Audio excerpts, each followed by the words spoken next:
And we are live. Welcome everyone. Uh, so what I'm going to do, I was in ACOs the other day, uh, and I'm being modest, saying I almost won an argument. I did win two arguments, so I'm going to play this video, and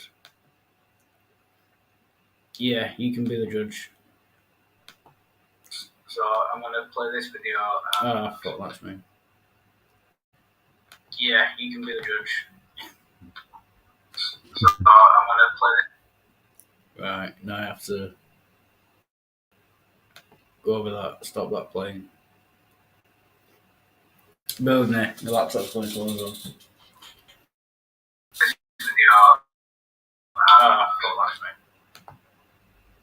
Right, that. And I've not worked out the exact times, so I'll speed it up to 1.5. I just found it where I joined. So 4-9. It might be a while yet. Yet now, knowing God, yet rather being known by God, how are you turning back again to the infirm and poor elements? Did they know God? There we go. Perhaps we can pray for them to understand that truly they are known by God instead. My God's better than yours. Right. See Galatians 4:9. Yet now, knowing God, yet rather being known by God, how are you turning back again to the infirm and poor elements for which you want to slave again anew? Rather is an important word. Yes, these guys repudiate the grace of God in favor of some kind of list of things you must do or not do. See Galatians 2:21. I am not repudiating the grace of God, where righteousness is through law. Consequently, Christ died. I could go on, but I think you can. Oh yeah, and V, if you want to pause it at any time, just give us a shout. Alrighty. See from the. Well, I am curious about one thing. The Jill. Yep. Who's that guy with the Confederate flag down there with the ace head? Is that somebody just mocking him, or is that? No, him, that's. Right? Do you know Bill? What's he called? Gospel something gospel. Oh, good news gospel. Oh, yeah, he's okay. Bill. Okay. Yeah. Okay, and saw that Confederate flag. I was like, "Oh, that's cool. South shall rise again." Right on.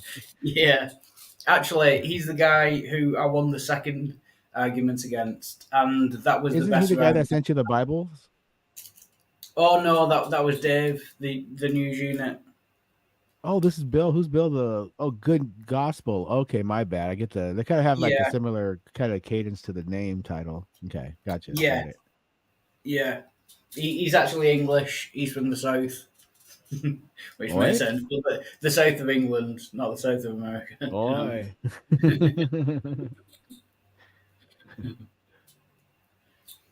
Yeah, honestly, you'll see. But I kicked his ass. It was really good. Yeah. Cool. Those guys behave a lot like Judaizers on Paul's day. They weave a complex storyline together and tell you it's the gospel, but upon closer inspection, it's no gospel at all. The gospel is a declaration of good news. At best, these guys have a contractual offer to make. You do your part, and God will do his part. That is not good news. No, I did do my part, Ace. And I'll skip ahead a bit, see if I can, because this might take a while. But you'll see in a minute. I almost got Ace to admit that the Bible isn't literally true. You'll see, but he almost said it. He just stopped himself in time. Then you quoting Captain Kirk. All right, we'll go with it. Yeah, I won the debate. Yeah. He does that fellow. Oh, is there an echo or anything? Do I have to mute myself while I'm playing this? So does it sound okay? I don't notice too much of it. There's just like a tinny sound to it, but. Oh yeah, that might also be because I'm in the hallway. Yeah, but I'll mute myself now. Yeah.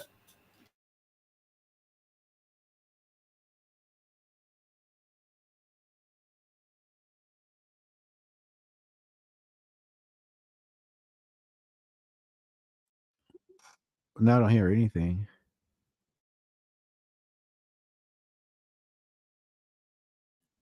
No sound. You might have to unmute yourself. Oh yeah, I forgot about that. Yeah, when I mute myself and I'm sharing, for some reason it stops the audio. Yeah, I'll have to keep my mic. Oh, okay. Using So- external speakers. Yeah. Yep. Yeah. Right on. Yes, Cheers, cool. It's man. not too bad. It's all right. If I could run something past you, which I've been thinking about recently. Okay. You mind me being an atheist? Say that again. You mind me being an atheist? Do I mind you being an atheist? No, with me being an atheist. What I'm thinking of is to get Christians to convince me why I should take the Bible seriously before we start talking about the Bible. Because why I'm against it is because it's going to exclude me from a lot of these kind of talks. Do you know what I mean? If I get Christians to say, why should I take the Bible over an episode of Star Trek? When you quote the Bible to me, why should I take that any more seriously than you quoting Captain Kirk? But it's tricky because that's going to exclude me from a lot of these kind of talks, which I don't like. So just between you and me and the gatepost. Yeah. Wildheart.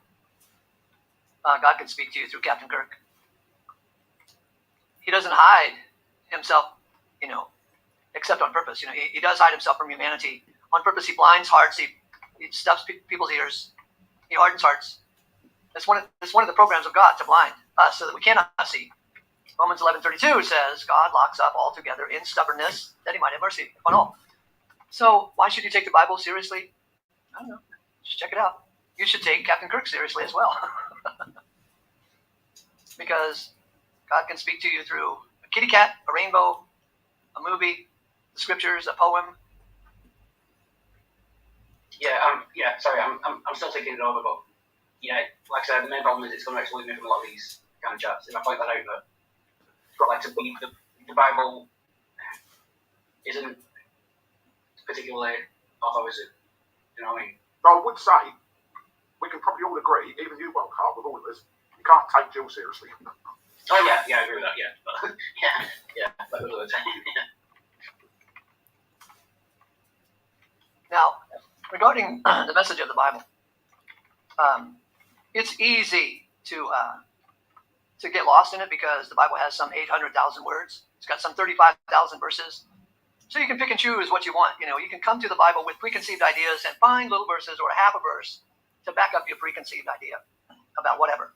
You can use the Bible like a Ouija board. Shove your little magic pointer tool around until you find this word. Oh, look at this word, or this half a sentence. You can treat the Bible like any number of inspirational literature or self-help book. But as far as for the serious student of the Bible, there are some things that make it unique in the world of literature, including religious literature. And one of the things that makes it unique, out of all the so-called spiritual books like the Quran, the Bhagavad Gita, and so forth, is that the Bible teaches that the dead are dead. That is highly unusual in spiritual literature, because in almost all religions, they have it that the soul is immortal.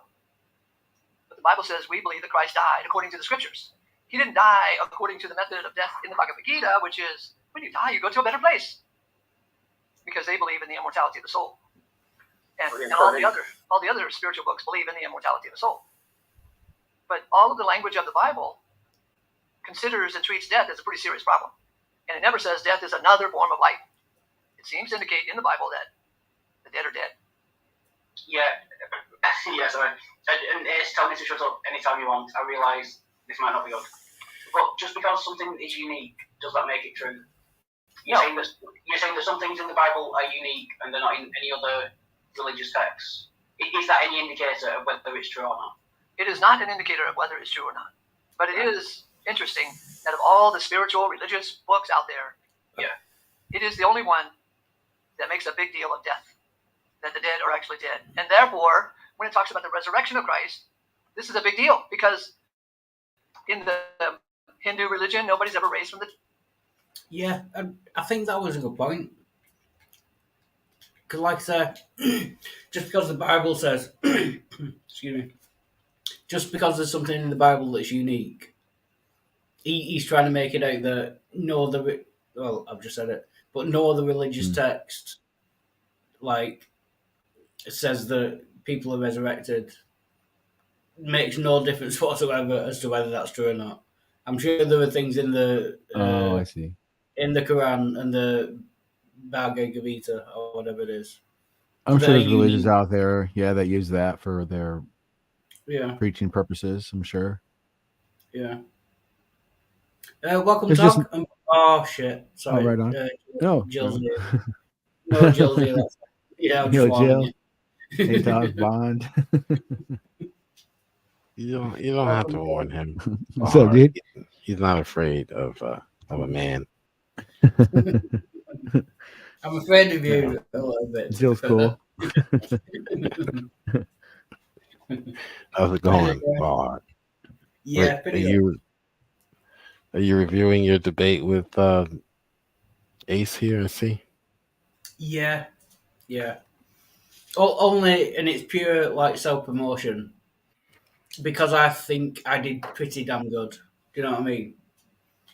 Against Ace and against Bill, so it's pure self promotion and self aggrandizing. Is that the word? Yeah. Yeah, I thought I did pretty good. Like I said, the title is I Almost Won an Argument. I'm still not exactly sure whether I actually won an argument, but it's the closest I've ever got. So I thought I'd mention it. Do you know what I mean? I think Bill's a funny name. Bill. Hey, Bill. Bill, yeah. Yo, Bill. I think of like a duck. Hey, Bill. Yeah, short for William. Yeah. Right? Yeah, how to get that one? Bill, Yeah. William. Although William is quite a funny name on its own. You know? Wilhelm. What about Wilhelm, Richard? They get Dick from Richard. That's Yeah. weird too. How they get that? How they like squeeze Dick from Richard? Yeah. Plus, if you get like a 6'4" Richard, he's a massive dick. Just better. Right. Yeah. Yeah, You're a my massive huge dick.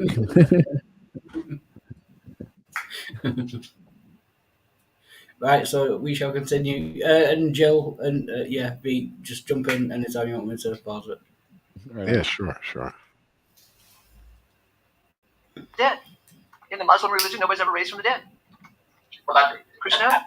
as we've discussed, that if that's not an indicator of whether it's true or not. I don't care if it's true. I'm just saying it's interesting. Yeah, It's unique. I'll agree it's interesting and unique. But I'm trying to work out whether it's true or not. I can't.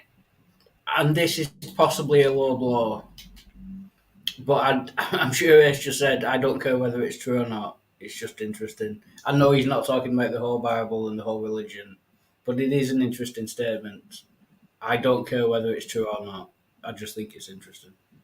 But yeah, that's kind of he just shuts it completely down. There was a person in there the other night I saw talking to him, and he was just like, "You're not allowed to talk about this or that because you don't know what you're talking about," and he threatened to kick him out for it. And I don't know. It's almost like he just keeps everything away from it. He just doesn't want to know anymore. He's happy with what he has. It's almost to the point where he doesn't want to talk to anybody about anything else other than what the main thing here is all in all. What does all really encompass and mean? That's the main thing. Does it mean all total salvation, or does that mean something different? Jill. I think I think we had a debate about that recently. Yeah, all will be he's trying to. The reason why he's coming up with these different definitions of saved is because he can't reconcile the text and his doctrine. So he'll say that all will be reconciled. So he can't use the word saved because the Bible clearly doesn't teach all are saved. So he'll say, well, they won't be saved like the Christian, but they'll be reconciled. Yeah, but his idea of reconciliation is like salvation, which is right. Yeah, it's no crisscross there. Right. Yep. So he's just using a different term because he realizes he can't use the term that is commonly understood to mean one thing. So it's the old bait and switch. It's a really he could actually start his own cult, Ace, I think. Right. He's might that have clever. a slight way. Yeah, he has that cheerleaders clever. already. Oh yeah. He's got Deacon Dustin. Yeah. You got guys behind him say, "Wow, imagine that." Say it again. Yeah. Say it again, Ace. That was great. Blew my mind. Right. Hilarious. Welcome, Sterling. Good to see you, man. Hey, Sterling. What's Hey, up, dude? Wild PJ, Joe, what's up? You see, man? Hey, how's it going? Oh, is this the debate I heard about where you won, or I think now you back to Yeah. you're backtracked to you almost won? Which was it?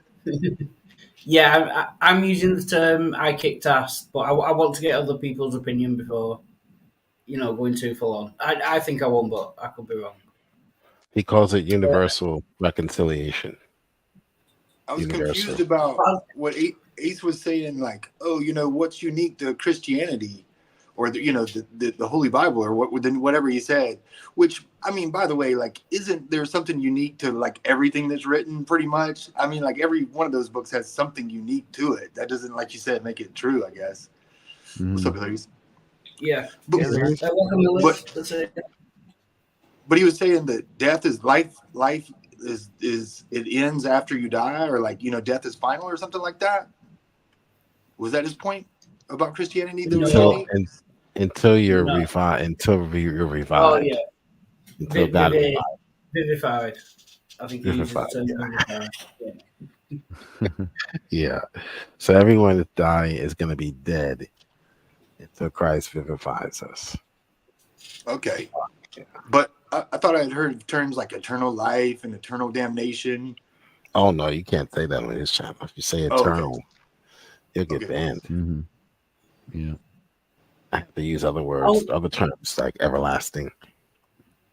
Although I do think Ace, and this might get me in trouble, especially with Ace.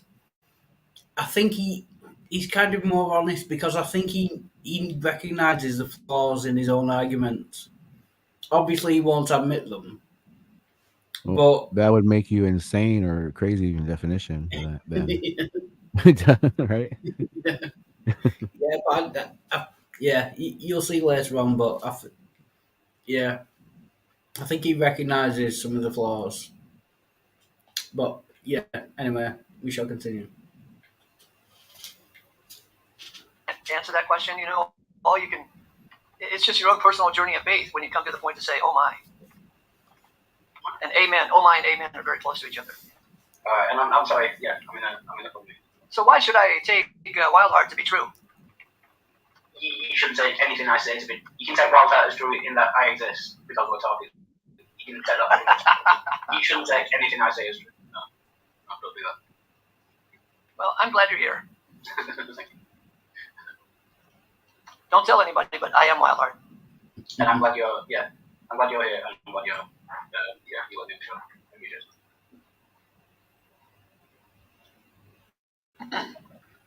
So I conclude that if a man has faith, Wildheart, it's a friggin' miracle.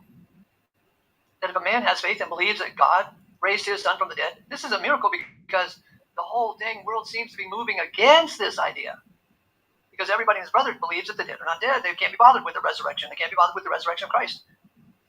The fact, if anybody really falls into believing that God raised his son from the dead, this is big news. This is going against the odds. Because not even the Christians really believe that Christ was raised from among the dead. They only talk about it on Easter Sunday, and then they can't. Yeah, and again, if anyone wants to jump in, just let me know. But I do have a problem with that. He says, I think it's a miracle if anyone has faith. But that's just clearly not true because anyone can have faith in anything. That's not a miracle. That's just what people do. Right. So when they get their pizza right for the first time, I think, holy shit, it's a miracle. There's actually mushrooms on it this time. How about Christians don't believe in resurrection? They only celebrate it once. So because they only celebrate it once a year, they don't believe. Oh, talk about non sequitur. They don't believe it as much as you do, maybe, Ace. I think that's what he meant to say. He believes it more because he celebrates it every day on his stream, on his YouTube channel. Wow. This guy is unbelievable. Right, and this could get tedious very fast, but can I ask you the same question, Jill? Do you think someone having faith counts as a miracle? Do I believe in miracles? Say that again? No, do you believe if a human has faith, if someone has faith, it said that is a miracle. Would you class that as a miracle? Oh yeah, Because sure. The faith of God is a miracle. Yeah, it's a gift.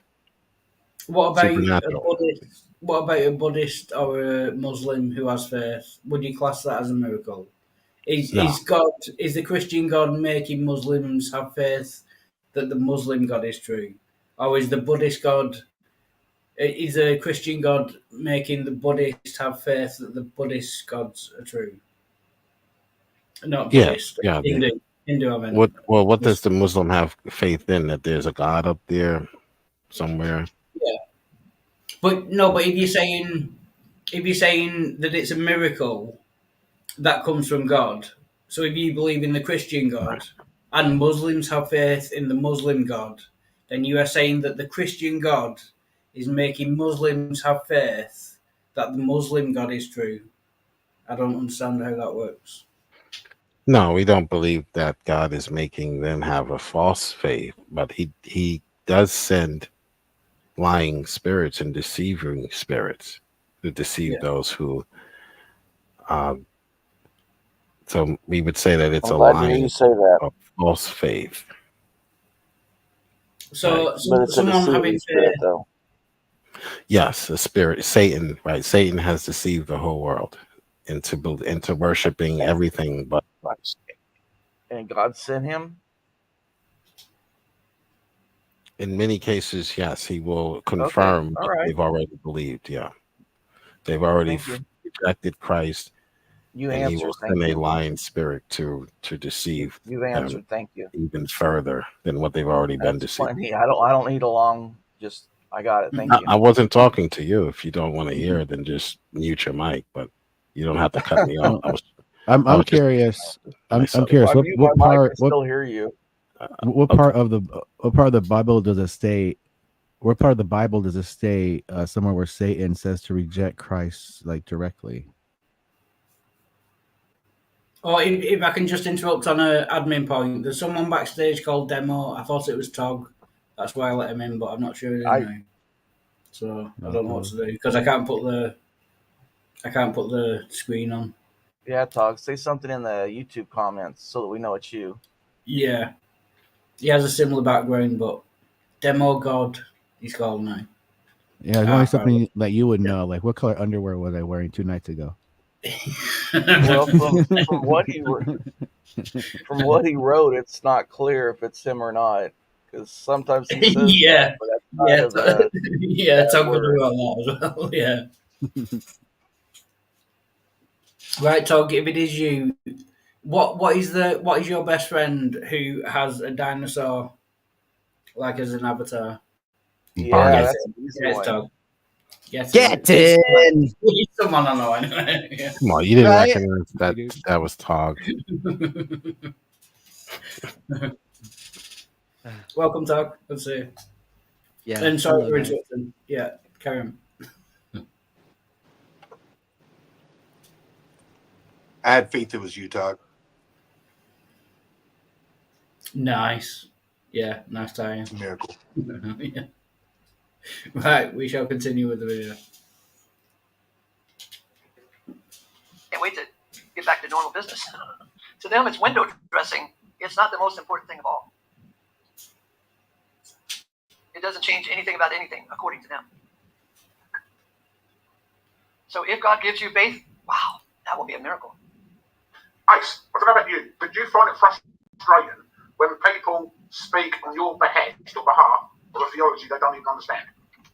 It is frustrating, yeah. Yeah, He says this. I've yeah. never said that in my life. Because I've got Stefan out here telling me, who's been an OSIS believer for 20 plus years, that OSIS teaches this, this, and this. But it doesn't teach any such thing. So I'm feeling the frustrations here. Stefan just telling me, if Stefan is teaching me about OSIS that he doesn't even believe in, but he's teaching me, I find that frustrating. Uh-huh. Again, that's like me coming in here and saying, right, I'm going to school you on universalism, Ace. Would that be stupid enough? And I'm going to pause it here. I've just realised there's 2 hours to go on this video. And I seem to remember both the arguments were right at the end. So I'm going to skip forward a bit and see what happens.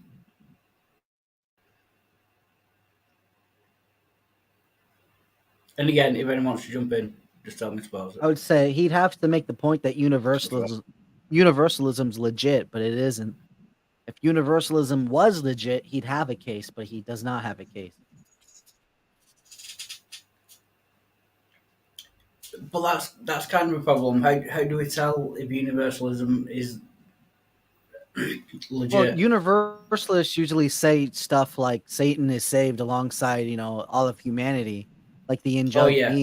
beings are saved, which isn't the case by the text, which in what we read, it can't be the case. It when it talks about especially Ace, like when he talks about reconciliation, that reconciliation is not something that's an ongoing process. Everything has already been reconciled to Christ because he has risen again, and there's that is his reconciliation.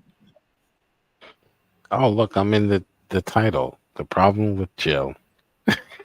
It's Nice. J period lowercase I period uppercase L, because Jesus is Yahweh, so it's represented by the capital all caps LORD in the Old Testament. Did you just say And you Jesus get is that right, Yahweh? Ace. Did you Yes, just say Jesus is Yahweh? Wouldn't that Yes, be sir. J-I-Y? Wouldn't that be What's that? J-I-Y? Wouldn't that be J-I-Y, not J-I-L? Jesus is Yahweh. Or Lord. We would say Oh, Lord. wow. Right. Yeah, with all caps, not Hey, not Yeah. you LORD. can identify with whatever pronouns you want, Jill. Oh no, I'm not identifying. My pronouns are man I identify as and man of Okay. God, man / man of God. Oh. No, it's he / him. It's Clearly Those not are an English teacher. he/him of God. Yeah. But we all know your struggles with English. It's fine, Joe. Being a teacher and everything. Could you imagine like being a Republican and having a problem saying that you're a he or him? Like, I'm not that. Stop like, oh, what? Are you sure? You're kind of playing into the narrative there, boy, by not saying it. You should accept your pronouns there, country boy.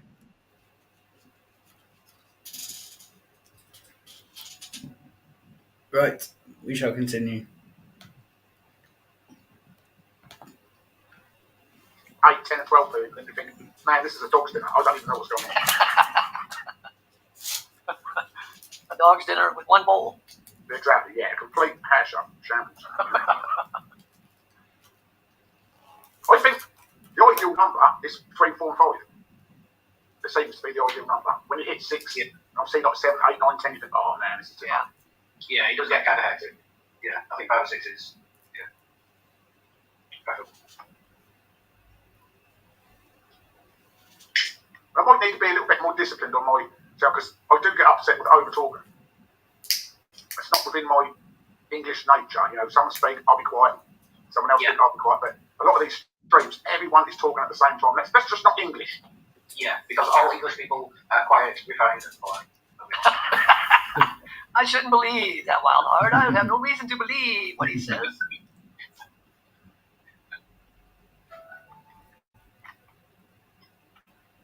So here's a good link, boys and girls, presented by Hill. It is 100 scriptural proofs that Jesus Christ will save all mankind. There's the link. Put together by Brother Chen. Right, we'll skip ahead. I really should have done this beforehand. I should have found the exact point that I wanted For to people put. who get, like for me, because like I say, he does stream in the middle of the night, so he's always on like first thing when I wake up. Like, See, We'll find it eventually. An oxymoron. It's boring. Yeah. It's a boring concept. Any 12-year-old could make up this kind of storyline. Sitting around a campfire, scaring the hell out of you. Yeah, and you will only be saved if you do good work. obviously, they missed the memo by Isaiah that all our works are filthy rags. They missed that memo completely. They missed a lot of memos, I tell you. These people, they missed the memo of all the epistles of Paul. They missed the memo of John's Gospel and most of John's epistles. They missed the memo of the Old Testament. Well, basically, all they've got is the Epistle of James. That's it. We have 66 books in our canon, but these people have one book. That's the Book of James. That's a sad state of affairs, really. Yeah. That Bill? Sorry.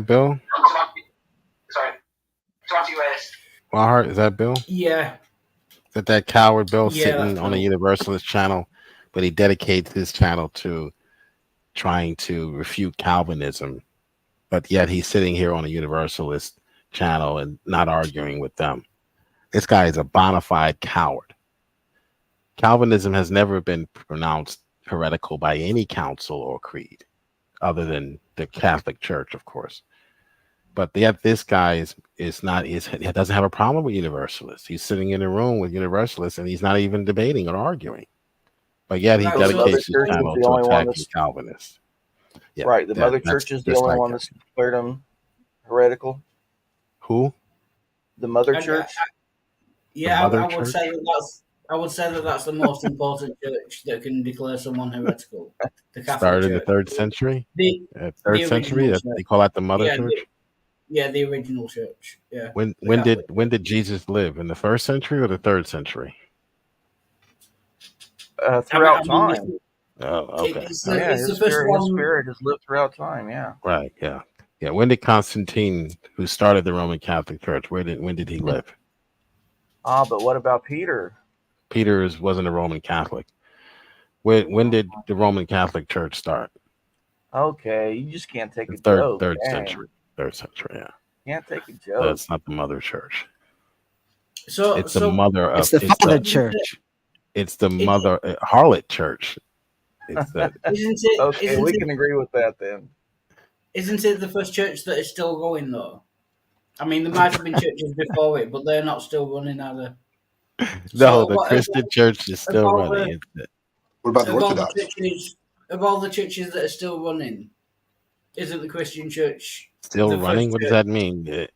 The Still Buddhist church is still running. How is that any indication that it's authentic? The first It's Christian still church, running. the first Christian church that is still going. Yeah, Universalist church. The Joe Biden's church is still running. The Democrats, Oh Lord. yeah, but they're still running. it's Who cares? it's the first one. I think they're limping at best. But it's the first church in the 3rd It's the century. first church. Right, name me another church before the 3rd century that is still running. It's not in the 1st century. It started in the 3rd century. I said 3rd century. That's what he said. Third. 4th century, yeah. Yeah. So name me another church, Christian church, before the 4th century that is Read still the book running. of Acts. Read the book of Acts for homework. Or you could just answer the question. Maybe that's Oh, if I- easier. The I Church can of answer the Lord question. Jesus Christ. The book of If Acts. we're talking about Christianity, which is strictly by faith, then it's been going on since Abraham, because as it says in the Bible, it's by Abraham's faith that he did all those things. I forgot the exact part, but again, if it's by faith, which our Christian faith is, then it started off with Abraham's faith and trusting in the Lord.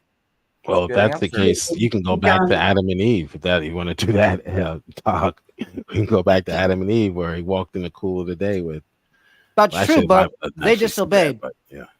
Oh, they disobeyed. disobeyed. Technically, You can't call anything before Christ a Christian church, surely. Right. So 1st century then, Yeah, 1st century is the first possible time. and then it was slowly perverted, and then that's where you got the Wow. Catholic Church, and then Yeah. you had Reformation, and now sorry, go ahead. And then it was slowly perverting more, and then you get the Protestants. yeah, we might have to have another Reformation, right? Because of some of these liberals. Theoretically, again, because it is by faith, then it would seemingly start by those who interacted with God, especially when you have the motifs of like the angel of the Lord appearing in human form, and again to Abraham himself. So it's much further goes to the argument. Like it goes back down to Abraham, because Abraham actually meant God face to face, and he'd have to have faith in order to believe that it was actually God that he was walking and talking with, and that he was made the promise. And this goes with that several visits of Abraham and the angel of the Lord, called different times, different names. Yeah, but my point is, you can't call it a Christian church until Christ. Well, That- depends on how long was people were trying to become the Christ, the Christos, because the story in the Old Testament talks of the Messiah, the chosen one, coming back or coming in, and that's what Christ represented. How long was it when the people started believing in that there is a Messiah and that there was one that proclaimed to be one, and they worshiped that like a cult figure that John might the be Baptist. first Well, for all time that purposes, the angel, Christianity the would angel, start. the angel of the Lord is Jesus Christ. For all purposes, he is Jesus Christ, the angel of the Lord. So it does go back to Christianity. This goes in with the Trinity and understanding that.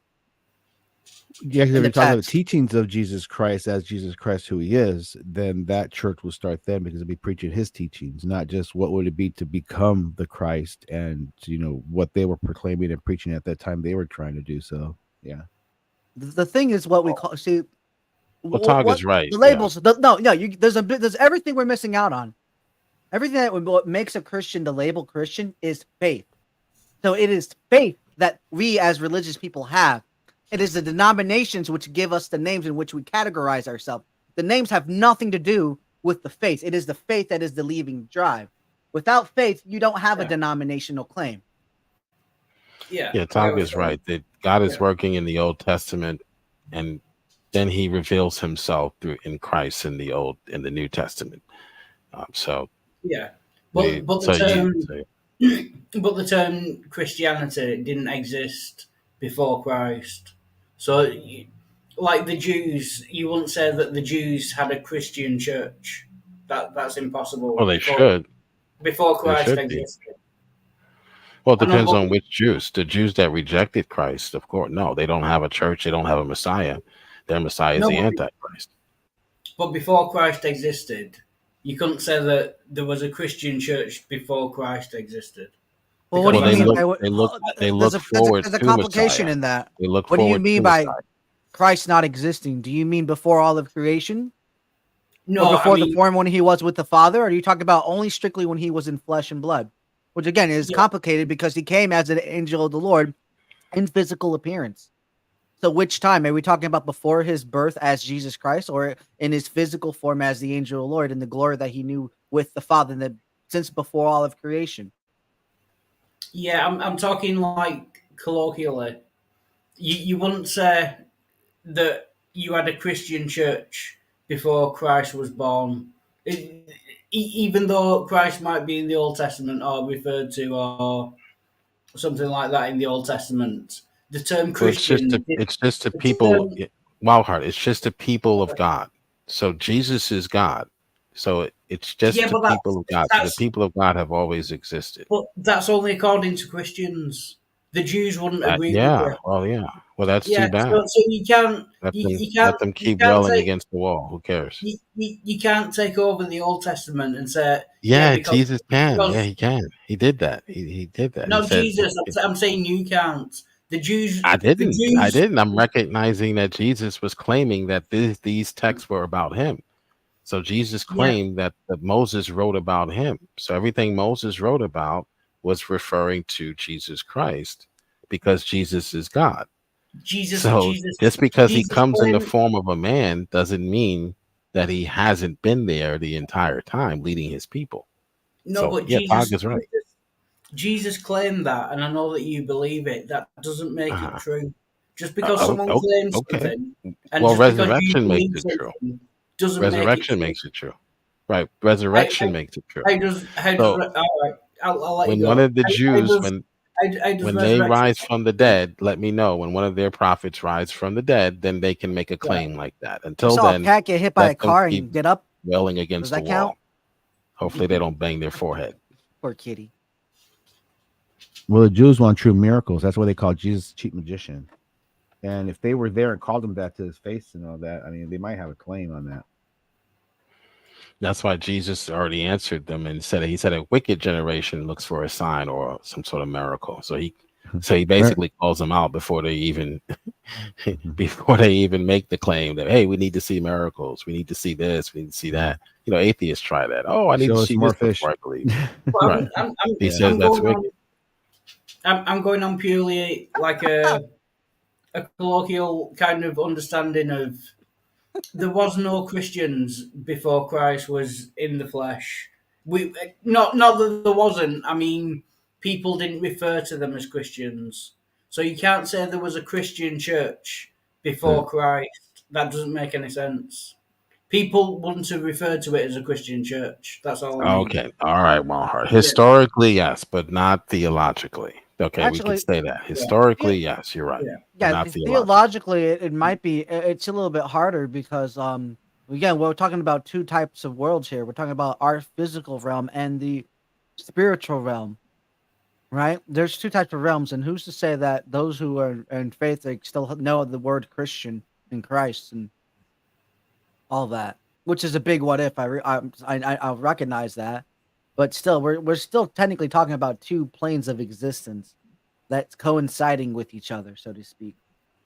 The divine realm and like I said, the spiritual divine realm and our physical realm and the death realm, I guess, is if you call it, because we suffer through sin, which causes our impending doom of death. There's nothing new under the sun, right? So the modern day Pharisees, you know who they are today, right? Liberals. They're the modern day Pharisee. Fuck off.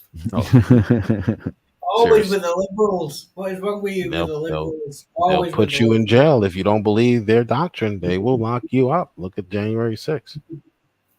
Yeah. Just like the Pharisees did back then. Only they Right, stoned you. We'll continue with the video. Yeah, thanks, Bond. Oh, made it full screen. Didn't want to do that.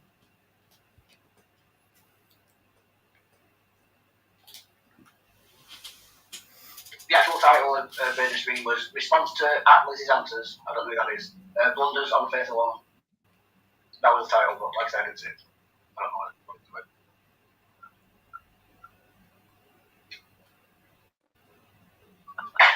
Again, I'm not a big fan of Star Trek, but yeah, I'm sure he said a lot that I believe. It's just, I don't believe it because Captain Kirk said it. That's the point. You shouldn't believe something because it's in the Bible. You should test every claim in the Bible to test whether it's true or not. You should test everything that Captain Kirk says. And I think, just remembering, I was on fire this night. This is another great, and again, this stream is just about self-aggrandization, if that's a word. Yeah, self-promotion. That is a great point. You shouldn't believe something just because it's in the Bible. I know that Christians take the Bible, say the Bible is true, and then believe everything in it because it's in the Bible. Like I was saying, you should test every claim in the Bible to check out whether every claim is true. You can't just patting yourself on the back, huh? That was a good argument, you think? Yeah, in quite a good way. Yeah, I think I was on fire this night. Yeah, you're right. That's biblical. You have to test everything to make sure it's not from a lying spirit. Yeah. Hold fast with the good. And also beware the scribes. Again, Jesus gives us this very message about the text itself. Beware the scribes that wrote it and what they try to do to twist it, like some of our viewers do. Beware the liberals, in other words, who try to rewrite the Bible. And enough with the liberals, Jill. Shut up, liberal. Talk about the anarchists. We never get any attention anymore. Yeah. We need the most attention. the hackers, the anonymous, and those guys. Yeah, sure. Remember him? Remember the anonymous guy? We're going to hack. They tried to hack Trump.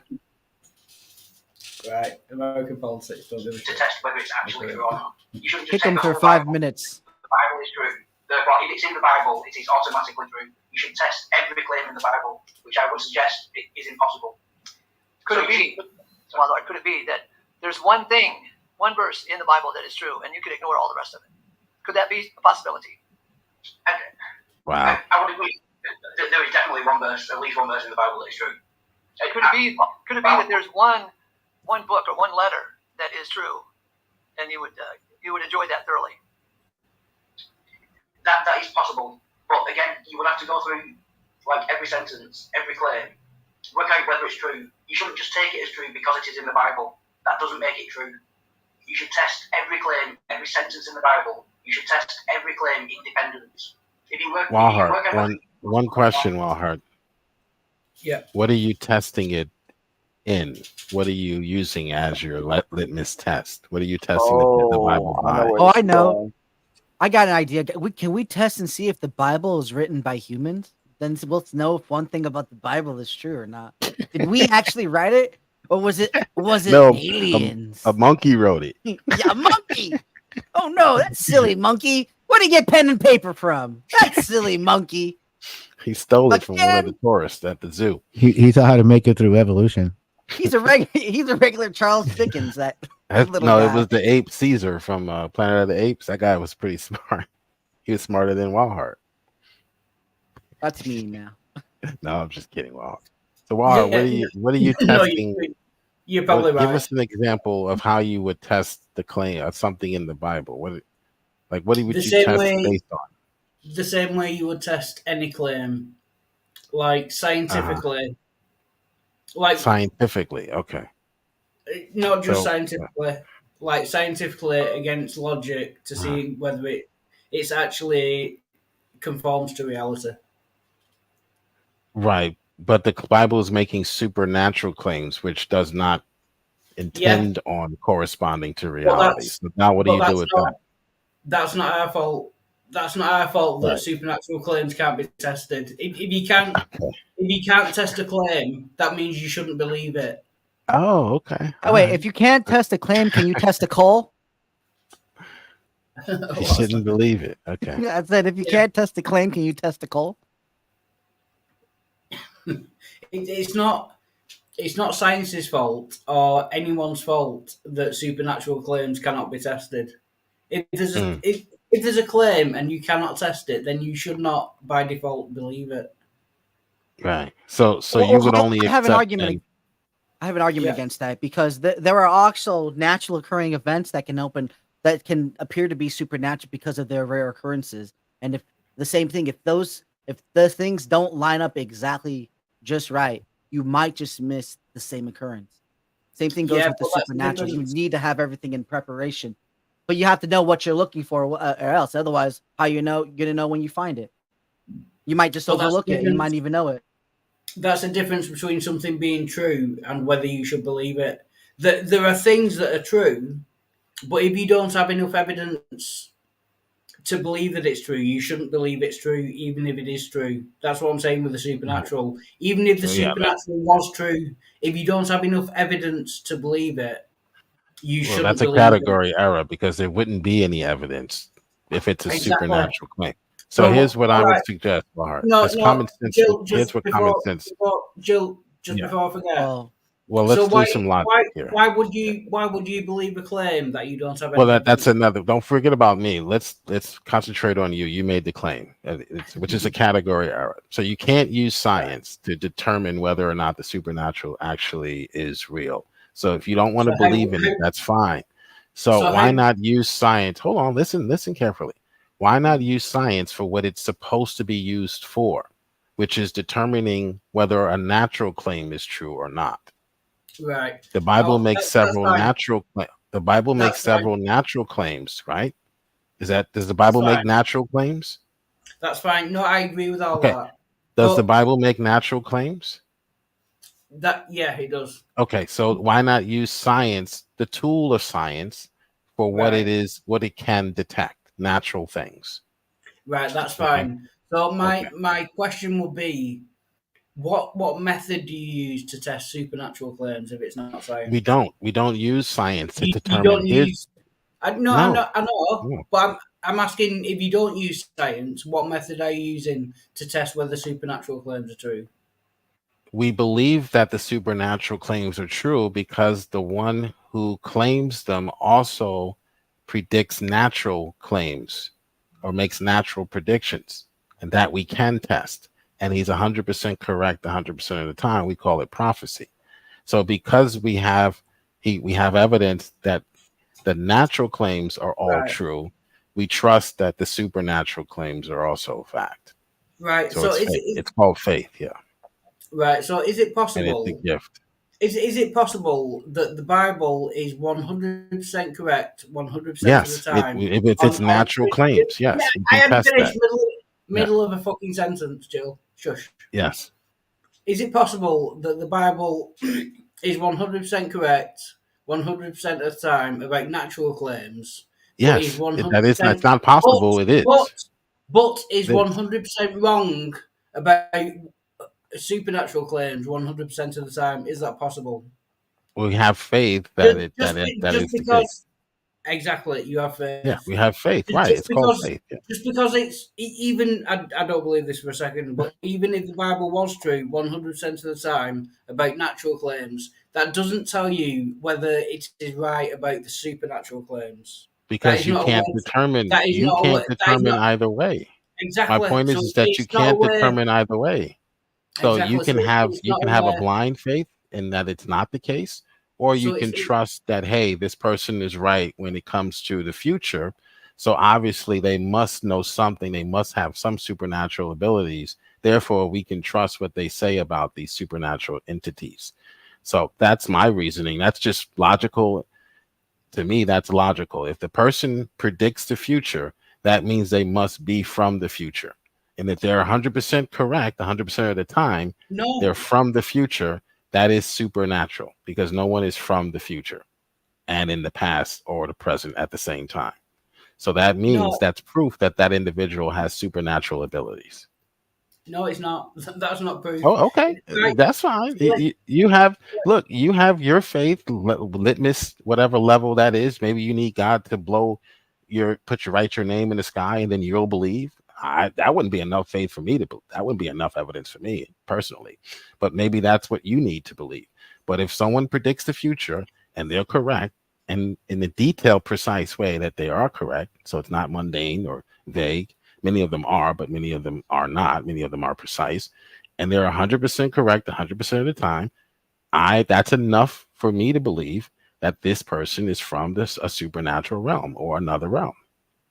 that is so. What much would it bullshit. take for you to believe? No, just let me respond to why that is so much bullshit. Like, if prophecy was true and the Bible predicted something, would that be a natural claim? It would be him proving the claims, the history claims, and demonstrating himself that would be by natural. predicting If those something, claims, which we if can something check with happened, history. Yeah. if something happened in the natural world and the Bible predicted that, that would be a natural claim. How does that tell you whether the supernatural claims in the Bible are true or not? It doesn't. He's predicting it before it happens. That gives us confidence or faith that what he says about the supernatural is in fact true. So we believe, we walk by faith, not by sight. Well, that doesn't prove that the supernatural is true, does it? Because you can't prove. God was in his infinite wisdom knew that. He knew that there was no way your little telescope can prove a supernatural phenomenon. Your telescope is but a speck of dust compared to the rest of the universe. But that's my point. How are you going to detect? You can't even look. You can't even see outside of your solar system. You can't even see outside of your solar system, but you're asking God. You're asking science to prove God. Right, Jill, I muted you. You're just getting on this. And I forgot what I was saying now. Right, so if natural claims in the Bible are true, does that tell you that the supernatural claims in the Bible are true? I've already answered that. Yes, I've already answered that. No. The answer is no. You can go on with the video. I've already answered that. And why would you believe something that you can't demonstrate? You're saying there's no way. I've already told you, because you're saying there's no way to demonstrate the supernatural. Okay, there's a way. Like this is like. Can I take a stab at what you're saying? Then why would you believe it's true? If there's no way to demonstrate something, why would you believe it's true? Says that these things are. He never stopped talking, did he? In our realm. Therefore, I conclude that being must be from another realm that can see what's going on in the future. That is supernatural. That is not something you can do with science. Now, science can predict the weather, but that's about it. I'll go back. I'll use this magician's trick, Wildheart. When it comes to supernatural claims, unless you actually know how to do or perform a supernatural event or something like that, it's not going to happen. It's like asking a magician's assistant or someone from the audience to perform the same trick that the magician did. Just because the magician can do it doesn't necessarily mean any one of us could do or perform the same thing. It's like an impossible act. Yeah, no, I'm not asking for someone to perform a supernatural act. I'm saying if there's no way of demonstrating that a supernatural act has occurred, why would you believe that a supernatural act has occurred if there's no way of demonstrating or testing it? Like I'm saying, that goes back to the magician's claim. People No, saw the trick. no, People don't know how the trick happens. I'm not asking for someone to perform a supernatural act. No, that's not. No, that's all I'm saying. What I'm saying is the trick has already been performed. The only reason why we have a claim is because the trick has been performed, and people are saying, "Well, no, it didn't happen." Right? Everyone knows it's a trick, but they want to know how it's happened. And what you're asking for is the revealing of that mystery, but no one can reveal that mystery except for the magician and anyone who knows how to do the trick. So all right. So how do you tell the difference between a magic trick and something that's supernatural? If you're saying you can't demonstrate either and you don't know how either works, how can you tell the difference between a supernatural act and a magic trick? If you don't know the magic trick. Well, by all definition, anything that involves supernatural automatically goes to the magic and trick as illusionary or anything else. So the supernatural is just a magic trick. Well, yeah, I don't see a logical problem with that because even magic itself has deception. It has a layer of mystery which you don't know about it, save for the magician. You just know that it's a trick. You know that something's going on, but it's a mystery. It's hidden from you. Just like the parting of the Red Sea, it could be a trick and an illusion. It could be done by some weird thing, magic staff from technology, right? As any other It claim. could be metaphor. Could just be metaphor, like God got all the problems out of their way. So why do you believe that it's supernatural rather than a magic trick? If you're saying it could be either, what brings you down on the side of supernatural rather than magic trick? You're saying we can't test either. We have no evidence for either. It's impossible to test whether it's either. Okay, no, I never said that we don't have. The evidence is that you can't say that there's a magic trick without saying, because there has to have been some type of trick in order to say there's a magic trick.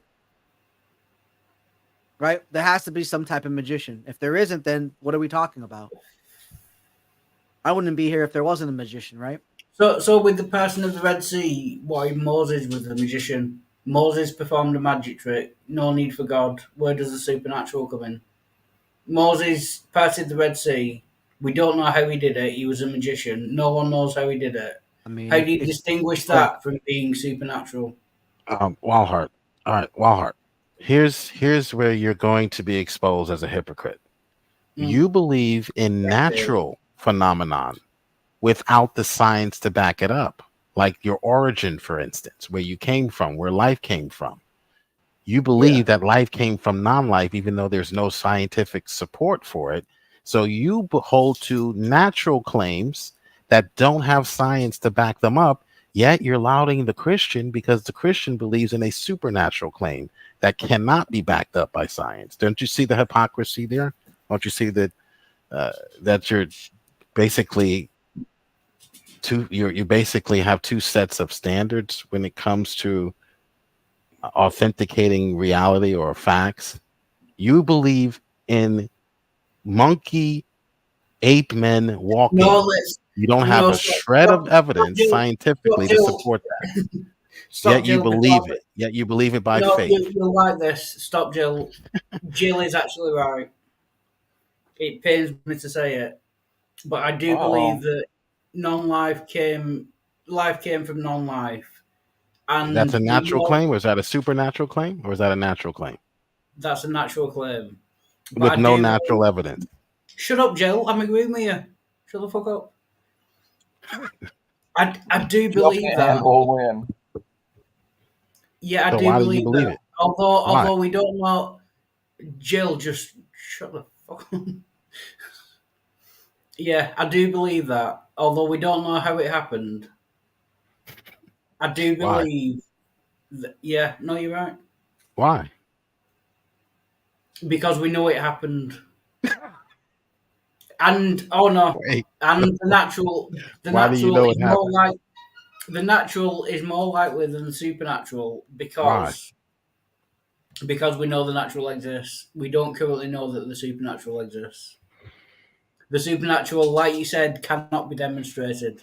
So we know the natural exists. We don't know the supernatural exists. Therefore, there's any natural explanation you can come up with is Is better automatically than more is okay. actually automatically more likely than a supernatural explanation. Even Richard Mattson's natural claim of Satan created him and then aliens created us, I guess. Even that's more plausible than the Christian faith, Yeah, because it's because it's natural. natural. Yeah, Okay. I've said that before. I've said that often. Yeah, Satan. because he doesn't believe in anything supernatural, Richard Madsen. Right. Right. You His need to claim post that is as a more story. likely. His claim is more likely than anything supernatural. Right. It's just obvious. If we know the natural exists, we don't know the supernatural exists. Any natural claim, any just wild ass fucking ridiculous natural claim, is automatically more likely than a supernatural claim. Automatic. According to your reasoning, I would say otherwise.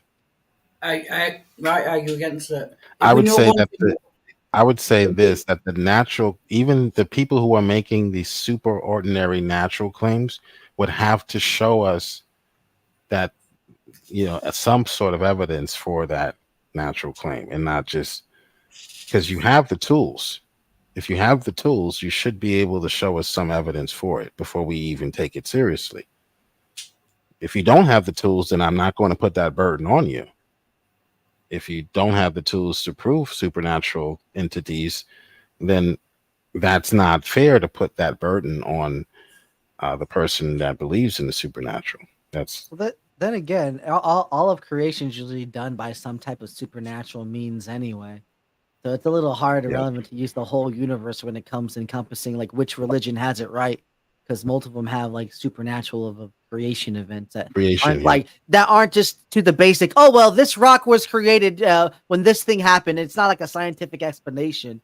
You know what I'm saying, of how the universe came to be. And it would seem like if it was natural as we understand it, it would appear a religion would appear more like that in that natural sense of, well, this is how the formation of the stars happen and blah blah blah, instead of, well, Right. God sat there and made XYZ from this god to that god, killing other god to make the body of the world, and we're living in the dead corpse or something like that. As most religions do, the earth comes from dead body parts of other gods, other primordial beings, if you will. The universe is begging for a supernatural beginning. That's the logical position I hold to. That nothing comes from nothing, nothing ever could. So there is some scientific reasoning that we start with. We don't start with necessarily magic. We start with logic, that nothing can come from nothing. So if something is natural, it exists, it must have come from something else. There must be some underlying cause for that natural thing to be there, whether it's a rock, whether it's a quark. What if the underlying cause was natural? God. No, Otherwise, that you is just have things that just start existing without any no. cause. What you're saying that the natural has to have some underlying cause. What if Right. the underlying cause was also natural? What if the underlying cause would have to Yeah, be that's not eternal? Joe's claim. Joe's claim isn't that the natural causes the natural. It's that you have to have something else, and then he puts the supernatural into that. Yeah, you have to have a supernatural being that is beyond, that is like you. When you bake a cake, even the roach that's observing the cake knows that it just didn't appear there, that a supernatural being to him by comparison created that cake, and that's why he can enjoy the crumbs of the cake. Crumbs, what are you talking about? He going for the whole cake. Crumb, he ain't fucking humble. And he knows it wasn't another roach. He knows for sure it was not another roach. Yeah, roaches He don't knows that share. for certain. He doesn't even have to be one of the smart roaches. So that's how I would look. That's how I start. I start with that with that principle. The first uncaused cause must be greater, exponentially greater than even the first, even like the small piece of rock or All right. So a this piece is of just matter or me. time and space. This is just me thinking out loud. But what if I changed it round and said, all right, the natural needed a supernatural cause, but the supernatural cause needed a natural cause. So something natural would have had to create God. What's wrong with that? Well, by So you def, just have an that's the weird endless one. progression. You have a infinite progression. No, So that's it a, stops there. so that's Just the like weird you one. were saying, just like you were saying, it stops with God being supernatural. I'm saying, what if anything supernatural needs a natural cause? God, But then, at that but then point, God would be his own natural cause. Because let's just say if there was a thing like magic that God was performing in order to do like creation or whatever, he would just be the magician performing that art. And because he's performing that art, it would still make him natural. It wouldn't make him especially if he's within the category of himself. Whatever, however, that's weird to think about because his own naturalness would be his own supernaturalness. It kind of feeds into itself somehow, like in a never-ending loop. I don't know how to break out of it. I'm trying to. it would be an infinite progressive, which is a logical fallacy. Logically, the first cause must be eternal, since itself is not caused. It cannot have a beginning. And that fits the Bible, the God of the Bible. That's why I'm a Christian. Well, that's not why I'm a Christian ultimately, but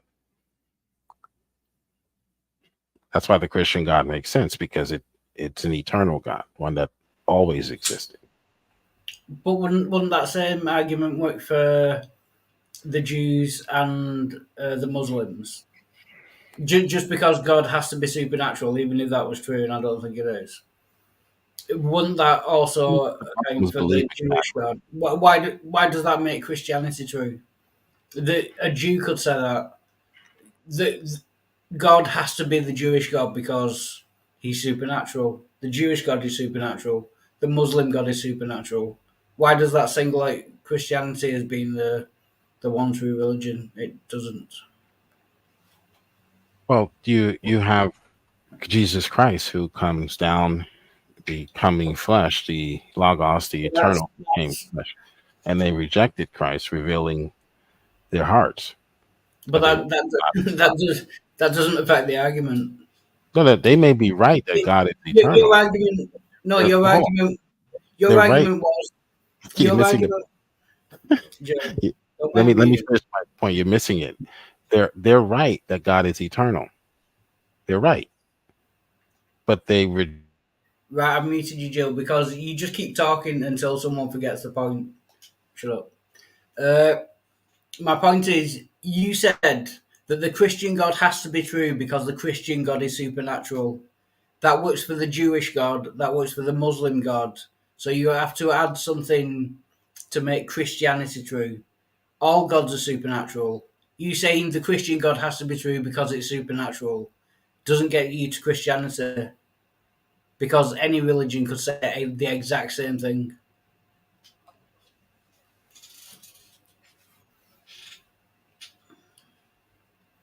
And Jill is pretending to be gone now because I muted her. You made him cry. He's crying. Yeah.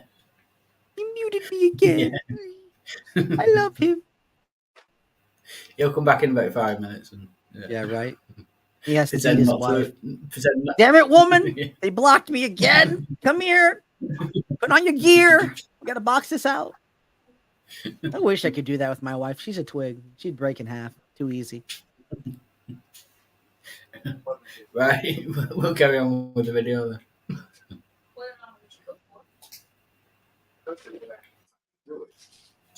I'm suggesting that most of, or a lot of the verses and claims in the Bible, you cannot possibly work out whether they're true or not. And those claims you shouldn't believe. It's not true. Do I really have to test every claim? That sounds like a lot of work.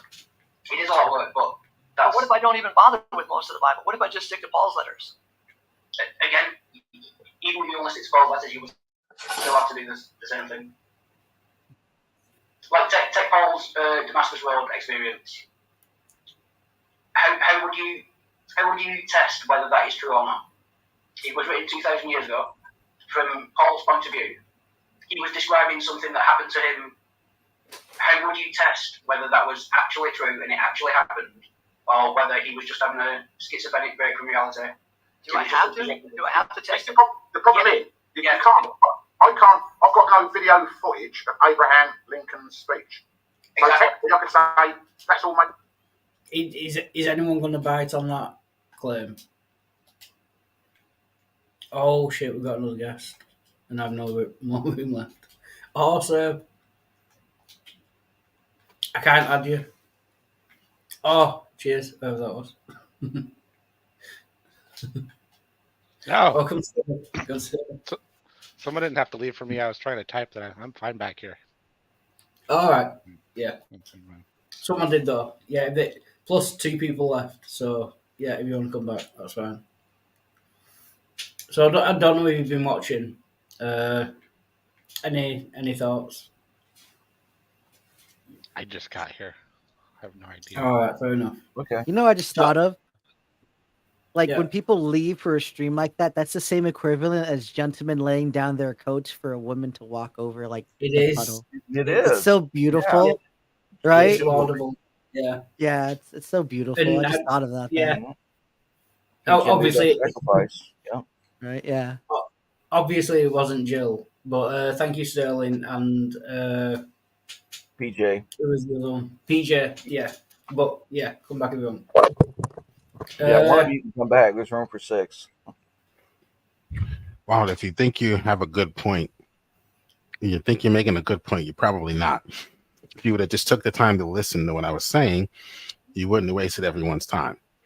We're All not right. saying that the Jewish belief about God being eternal is wrong. So when you say, why isn't the Jewish God real? Why isn't the Jewish God true? What they say about that aspect of God is true.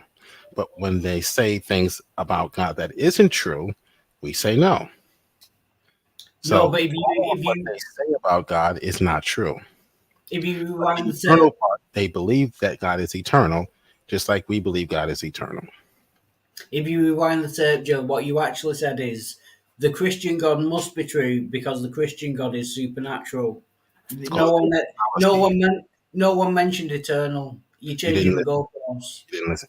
I said that God is eternal, and that fits the Christian God. No, you said God is supernatural. Yes. Therefore, it must be the Christian God. So But because I pointed out that the Jewish God is also supernatural. The Muslim God. Take You some didn't time. mention eternal. You didn't Take- mention eternal. okay. Right. You said Let me supernatural.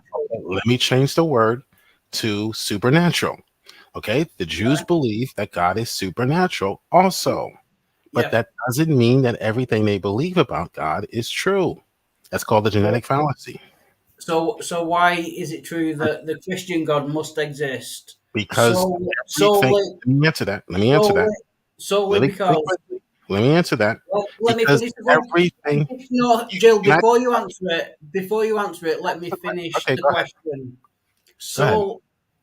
So why must the Christian God be true? Solely because God is supernatural. False. That's not my claim. Listen carefully. That is what you The said. Christian God is true because everything we claim about the Christian God is true. That's not the case about God is true. That's not the case for the Muslim. Some things they claim about God, we've determined is false. And we can prove that historically. Some of the historical claims they make about God, we can prove that false.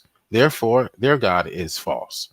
So just because they make some true claims about God that correspond to what we say about God, like supernatural, like eternal, doesn't mean that everything they say about God is true. Right. So what else? Which completely makes your initial point pointless. Whether you said eternal or supernatural, you said the Christian God must be true because it's either supernatural or eternal. But now you're saying the Jewish God. It's But fine. now you're saying the Jewish right God is all. But now you're saying the Jewish God is also supernatural and eternal, but everything else is wrong. Your initial point, you just refuted your own point. I don't know why I'm surprised. You always do that eventually. No, Welcome in. you can argue with Jill about this stuff if you want, but I suggest always starting with Jill, is your God in existence? Yeah. That is But a then good you Because one. get a if he 30-minute doesn't answer. accept that, Yeah, he just give a 30-minute filibuster answer, Yeah. and then when you mute him or put him backstage, he'll leave and have a temper tantrum. yeah. Well, I mean, I'd say let him have the filibuster answer, right? And go, well, if the answer isn't yes, then you've already failed, and then just move on.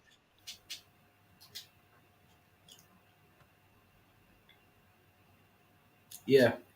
Don't argue with the man about his God if he thinks his God is not in existence. Well, that was part of what he kind of said. He That doesn't admit it. you need a non-existent God in order to create observable reality. Yeah. That was Yeah, his I would- argument, like 20 minutes before he came in. I would add, I would add to that who that doesn't exist and doesn't they can't tell. Like, you know, Well, like he doesn't admit it. Well, like the last time I checked, the Christian God is at least theorized to exist. So I don't think Jill worships the same God. I think Jill worships Jill's God.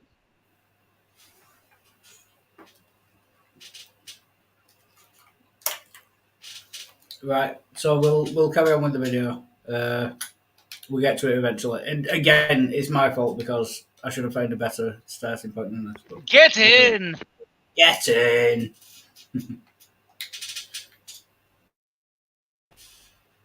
Made up bullshit, and I've got no proof of so many things. No, I'm not saying it's made up bullshit. I'm just saying if you cannot determine it to be true, then you shouldn't believe that it's true. I'm not saying it's false. I'm saying if there's no way of you determining whether it's true or not, you should not believe it to be true just because it is in the Bible. That's all I'm saying. Oh, well, that's a fine thing to say. You want to hear a letter from Paul? It's only 1 page long. Yeah. And it might be true. It might not be true. I don't know what you mean by true. But here we go. Oh, sorry. He wrote a letter to a fellow. This is it. I remember this bit. Yeah, this is the start of the argument that I nearly won. Yeah. Named Philemon. Onesiphorus. Skip ahead a bit. Oh, no, Onesimus. Anyway, somehow Onesimus found his way, affected him. Accompanying letter that says, okay, Paul, a prisoner of Christ Jesus. Is that true? Was Paul a prisoner when he wrote this letter? Literal lived Was after. he at least under house arrest? After. Sorry, I'm just skipping ahead Cannot because In the English language is it's filled got with something metaphors to and do figures with of man, speech. so- I know that, but I'm just. So would you bust Paul's chops on using a figure of speech? So we all agree that it's not literal. So Not necessarily literal, but why does it have to be literal? I'm not saying it has to be. I'm just trying to. Literal is boring. Yeah, I'm not saying, but we all agree that Paul was not literally a prisoner of Christ Jesus. So it's some kind of metaphor. Some kind of metaphor might be important here. For you to come down off of your high horse and realize that everybody speaks metaphorically every damn day of their life. Yeah, I'm not criticizing that. I'm just trying to get it clear so we know. Wow. He told he told you. Well, Paul, a prisoner of Christ. That's actually Yeah. a great addition on No, his part. Yeah, I'll just point out my argument, then you know. My argument is that the Bible is not literally true. If it uses metaphor, like it says, Paul, a prisoner of Christ Jesus. If Paul wasn't literally a prisoner of Christ Jesus, which he wasn't, then the Bible is not literally true. That was my argument. The Bible is not literally true. And I know that Ace doesn't believe that anyway, but that was my argument. Yeah, it was a good point. Yeah, Well, if that the was your Bible- argument, then you didn't almost win. You won, Yeah. or he agreed with you. But if he just agrees with you, you didn't really win. You just came to a consensus. Yeah, that's right. Yeah.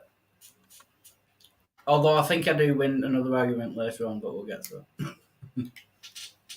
Christ Jesus and Brother Timothy to Philemon the beloved. So he calls Philemon the beloved. Isn't that a sweet term of endearment? It is. Yeah, I would agree. With Isn't it also figurative language? that. It is. Yeah, the beloved. It's subjective. Yeah. If Paul considers Philemon beloved, that's fine. It's subjective, but it's fine. Paul, a prisoner of Christ Jesus, and Brother Timothy to Philemon the beloved, and our fellow worker, and to sister Apphia and Archippus, our fellow soldier, and to the ecclesia at your house. Grace to you and peace from God our Father and the Lord Jesus Christ. How are we doing so far, Wildheart? You got any problems with this? No, it was speaking metaphorically. I did have a question about the soldier thing. A fellow soldier. I'm presuming they mean soldier in Christ, not a literal soldier. He might have been both. He might have been a literal soldier of the Roman army, but at least he was a soldier in the work of the Lord, working with Paul. Right. Grace to you and peace from God our Father and the Lord Jesus Christ. I am thanking my God always, making mention of you in my prayers. You got a problem with this so far? I'm thanking my God always, making mention of you. No, that's fine. Hearing of your love and the faith which you have toward the Lord Jesus and for all the saints, so that the fellowship of your faith may become operative in the realization of every good thing which is in us for Christ Jesus.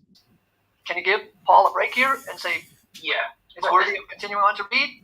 Don't Yeah. throw it away just yet? I will just make one point.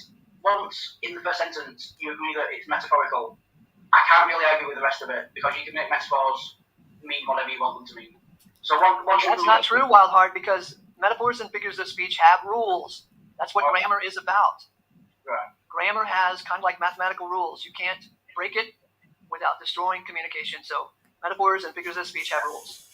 Right. I'll grant you, from his point of view, I have no arguments with this or that. If some of it's metaphorical and he's just speaking from his subjective point of view, I don't have a problem with that. For much joy have I had and consolation in your love, seeing that the compassions of the saints are soothed through you, brother. Wherefore, having much boldness in Christ to be enjoining you as to what is proper, because of love I am entreating you, being such a one as Paul the aged. How do you like that up? This is it coming up. Them apples. Paul calls himself an old man. Yet now a prisoner also of Christ Jesus. I am entreating you concerning my child, whom I begat in my bonds, Onesimus, who once was useless to you, yet now is useful to you as well as to me, whom I sent back to you. Are you with me so far? Yeah, can I just interrupt at that point? I just mute Ace when he does that to me. When he tries to read his poems to me. I just mute him. Jill, this is the point. Shush. Oh, this is the point. All right, this is the point where you got him. All right, I'm paying attention. Yeah, the important. You fucker. He's not his child, literally. But they're so close together. They spend so much time that he can call him my child. Yeah. I can call you my child. Yeah, you can do, but it wouldn't be literally true, would it? I can call you my slave. You are my slave. Yeah. No, I'm not arguing that you can use terms and figures of speech. I'm just saying this is for the people that take it as literally true. It's obviously not literally true.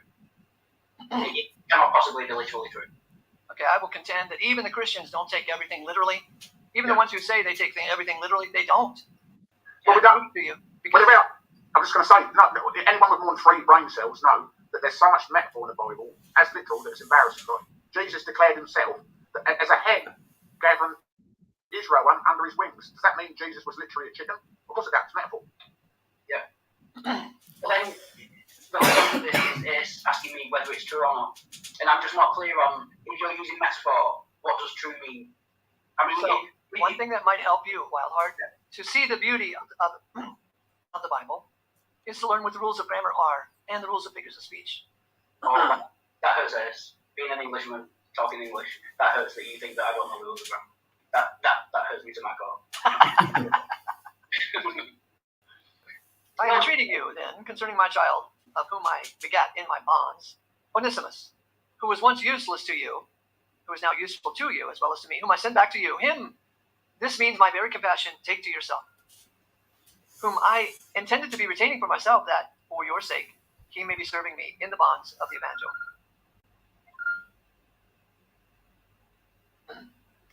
Yet apart from your opinion, I want to do nothing. Or apart from your opinion, I want to do nothing. That your good may not be as a compulsion, but voluntary. For perhaps, therefore, he is separated for an hour, that you may be collecting him as an Aeonian repayment. How long was Onesimus separated from Philemon? Oh, I think we can solve this. My problem with it. Okay. If we can go back to where it says my son, or my child. Yeah. Right, you're asking me whether this is true or not. I'm not asking you whether this is true or not. I'm asking you if you can appreciate this letter as being beautiful and helpful and understandable.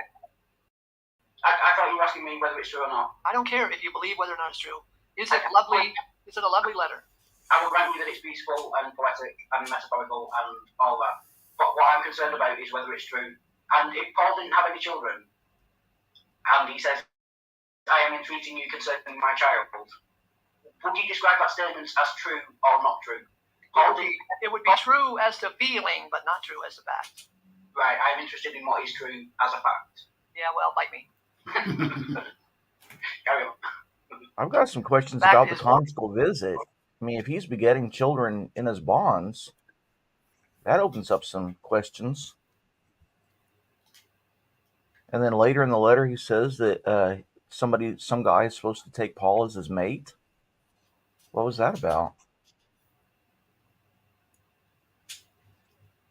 Yeah. So is Paul actually a woman? I'm so confused. Yeah. No, but my point was just, is it literally true? And if Ace is saying it's not literally true, but it's metaphorically true, I don't know what Yeah. that means. At the end, he's even granting you that it's not true. It's just beautiful. So his Yeah. art, his impressionist art is very beautiful. Yeah, but it's not actually true. Correct. Which was my point. Yes, Yeah. get in. I did win an argument. Off you go. Yay! What Yay. what an argument line! 20 years before Congratulations! You cured cancer. Oh wait, no, you didn't.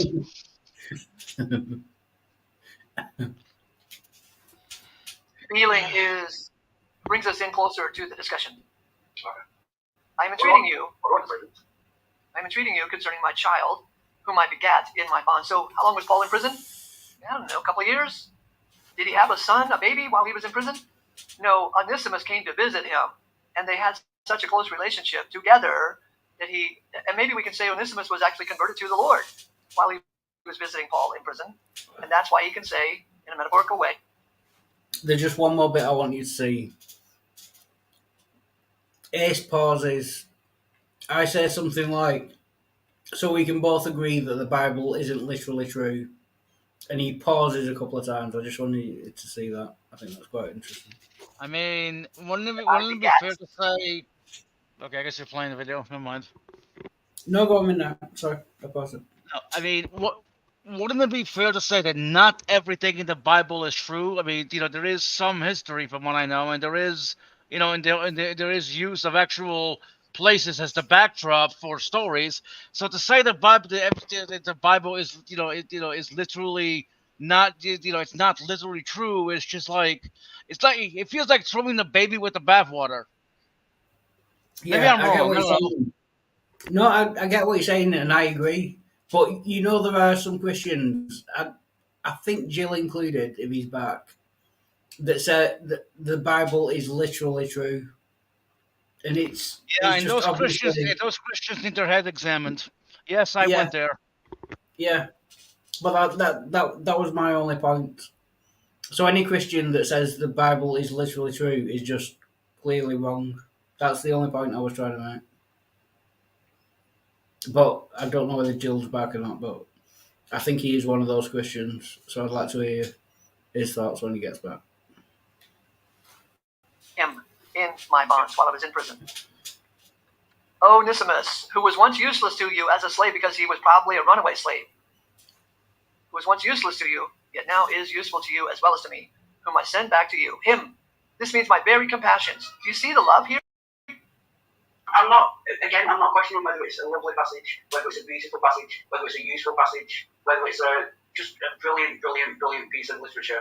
I'm questioning whether it's actually true. So what? Can you define true? And it's clearly not literally Can true. you define true? No, you can't. Your true is a subjective definition because you're from Liverpool. True, not all that. Yeah, that hurts. He said I was from Liverpool. I'm from Manchester. I hate people from Liverpool. I don't hate them, but you know what I mean. We don't get on. I'm from Manchester. I am not from Liverpool. Wow, that hurts. Yeah.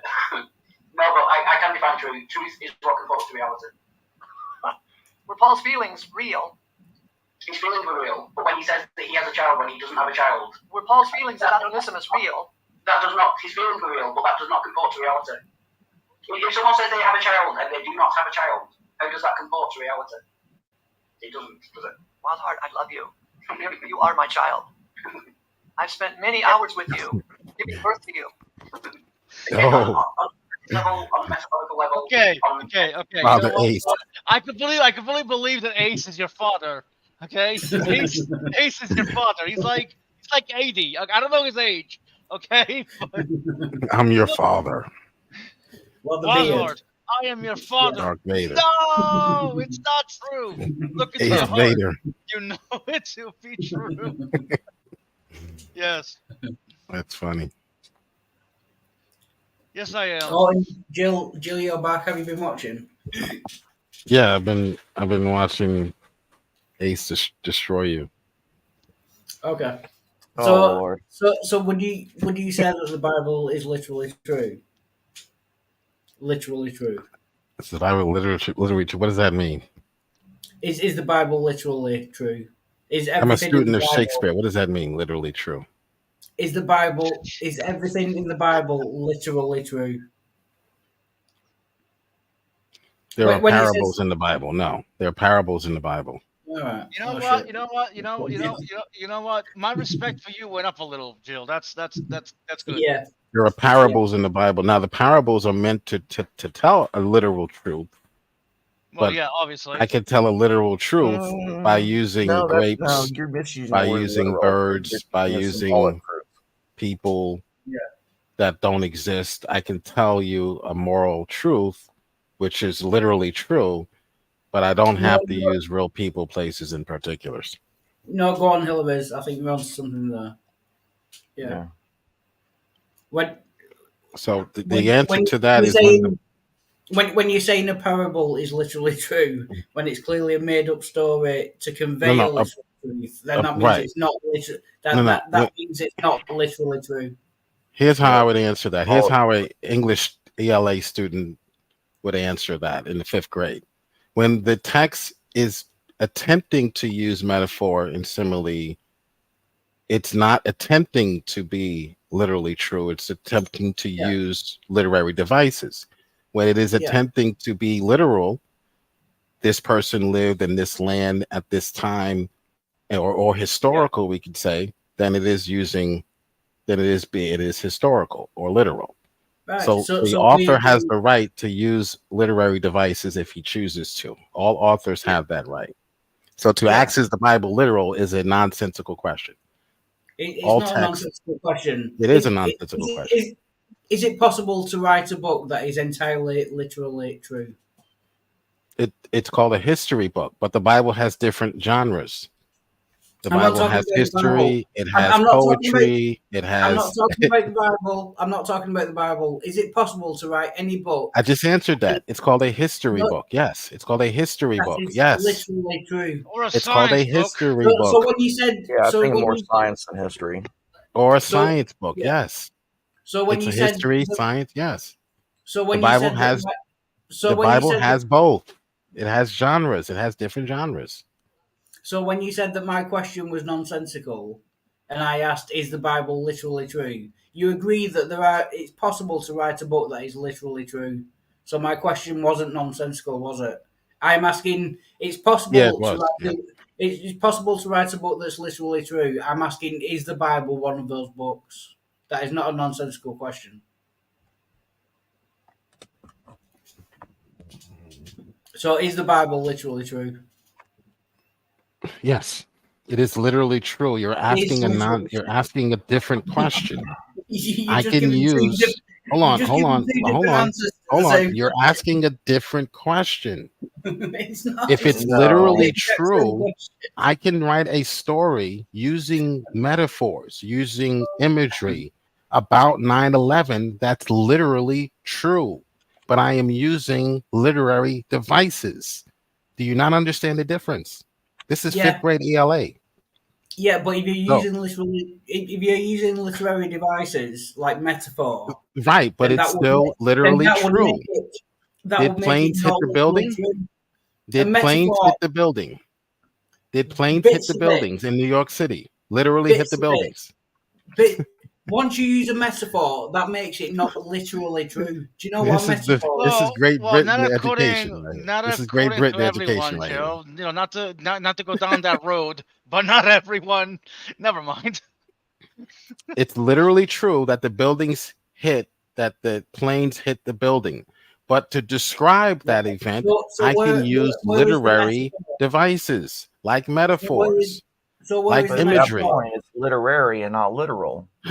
Yeah, Right. exactly. It's literary devices used to describe a literal event or a historical event. It's describing a literal event. It's not stating That's the right. literal event. Right. I'm So using. it's not literal. Right. Oh What my is God. what is the metaphor for the plane sitting in the building? What is the metaphor for that? Comet. No, I mean Fiery darts. Fiery darts. right. So did fiery yeah. darts hit the Twin Towers, or did planes No. hit the Twin Towers? Were they Planes hit the literally fiery darts? You know, like darts. I- you throw I- a dart I on. would explain Were they that. I would literally- explain that the fiery darts represent the planes. I would explain that. So when Jesus gives a metaphor, for instance, or a parable, he later explains, or the author explains, that this represents this, and then this color represents that, and then this imagery represents that. So the author goes on to explain, or maybe he doesn't. Maybe you just have to be familiar with the idioms that are used in those times. But the author goes on to explain what imagery was used and what the symbols actually mean literally. Right, So the Bible is you're literal. saying- Yeah, the Bible does Right. tell literal stories, but it employs literary devices to tell real stories. Right. So That you're literally saying that. happened. I mean, So you're can saying it that. really- So you're saying that every time the Bible uses metaphor or a literary device, it then goes on to describe what they're talking about literally. No, sometimes it doesn't. So when Paul said he had a child, you're saying that later on. I said no. I said no. Sometimes it doesn't. Sometimes then it's that would counting make it, on you to do some that would homework make and do it- some that would make it not literal then. When Paul sailed a compass, what does that If- literally if it- mean? If it uses a metaphor and it doesn't describe it literally as I'm giving you an example. that would- When that Paul would- sailed a compass, what does that literally mean? Does that mean he sailed inside of a little piece of metal, literally, that No, you that would would be a- use that in would be- holding your hand that would be a to tell metaphor. the direction? What does that mean when Paul sailed a compass? That would be a metaphor. It means Well, that does he he sailed al- in a does he circular. go on- No, it's actually idiom. It means that he sailed in a circular course. He literally sailed in a circular course. So Right. it's telling So- you so does- through but does- idiom that but he does the- actually does the Bible literally got in a boat and sailed in a circular course. That it's is a conveying. historical claim. It might be conveying information that's literally true, but if the thing itself isn't literal, it can't be literally true. It could be metaphorically true. There could be all kinds of other kinds of true. It's just not literally true.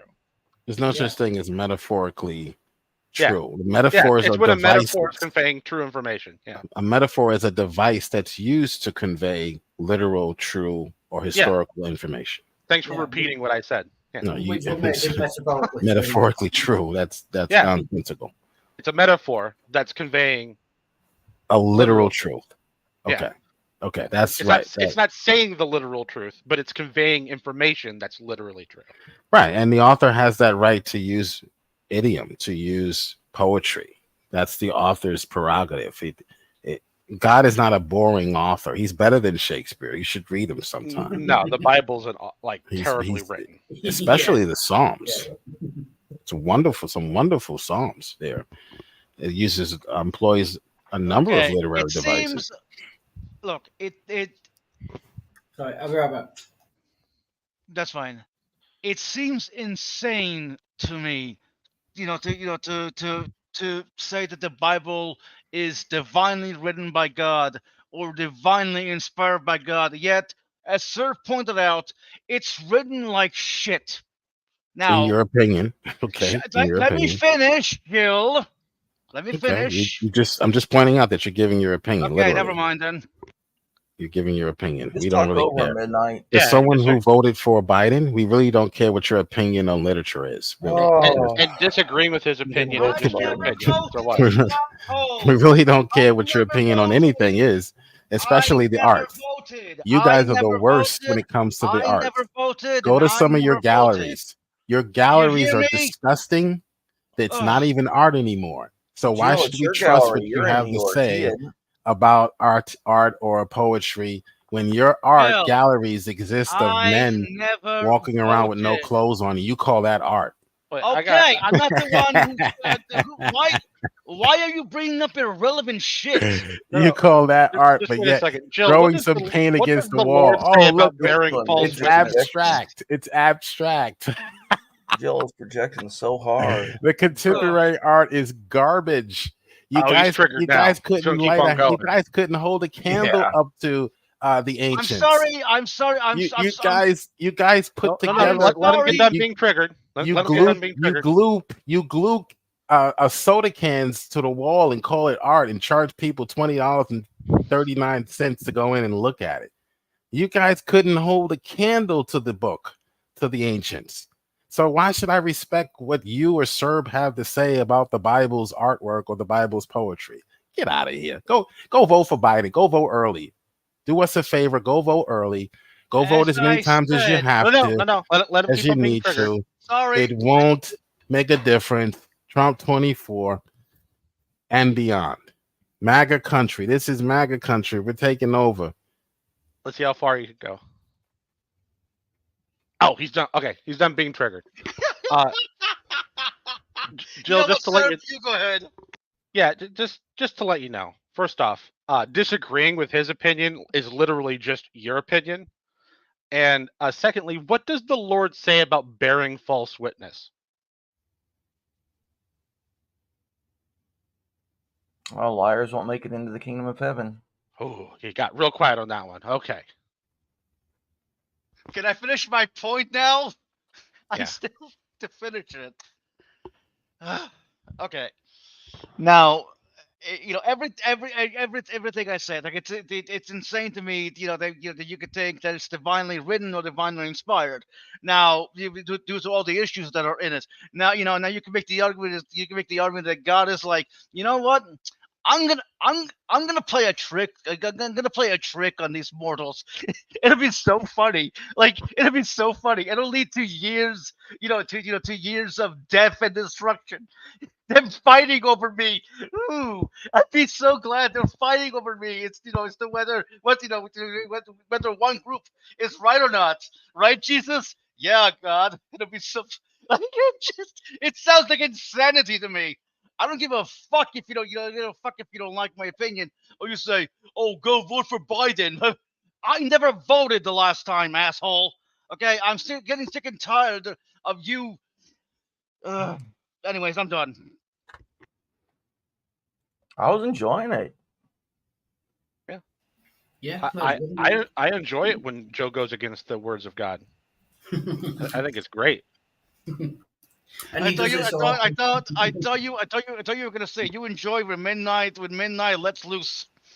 I do. I enjoy it.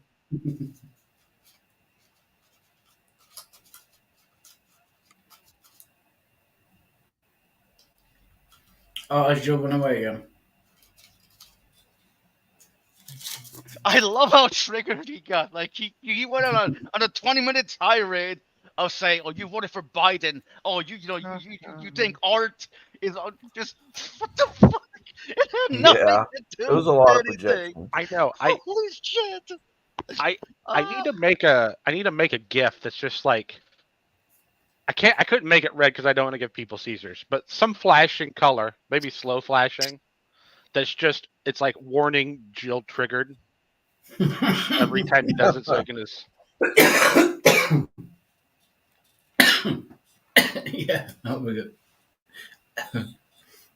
And welcome, Pop Talks and Dirty Bearman and everyone inside chat. I've been a little distracted, so I've not been putting up the comments. But thanks everyone for watching. Right, can we get this video over with? Literature. literature level, I agree with you. I'm just saying it's not true, given my definition of truth being that which comports to reality. This clearly does not comport to reality. If someone says they have a child and they do not have a child, that does not comport to reality.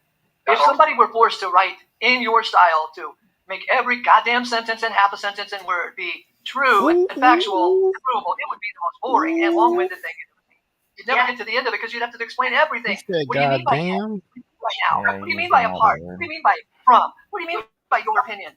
Which is fine, and I agree with you. But you cannot say that and then say that the Bible is true. I didn't say the Bible is true.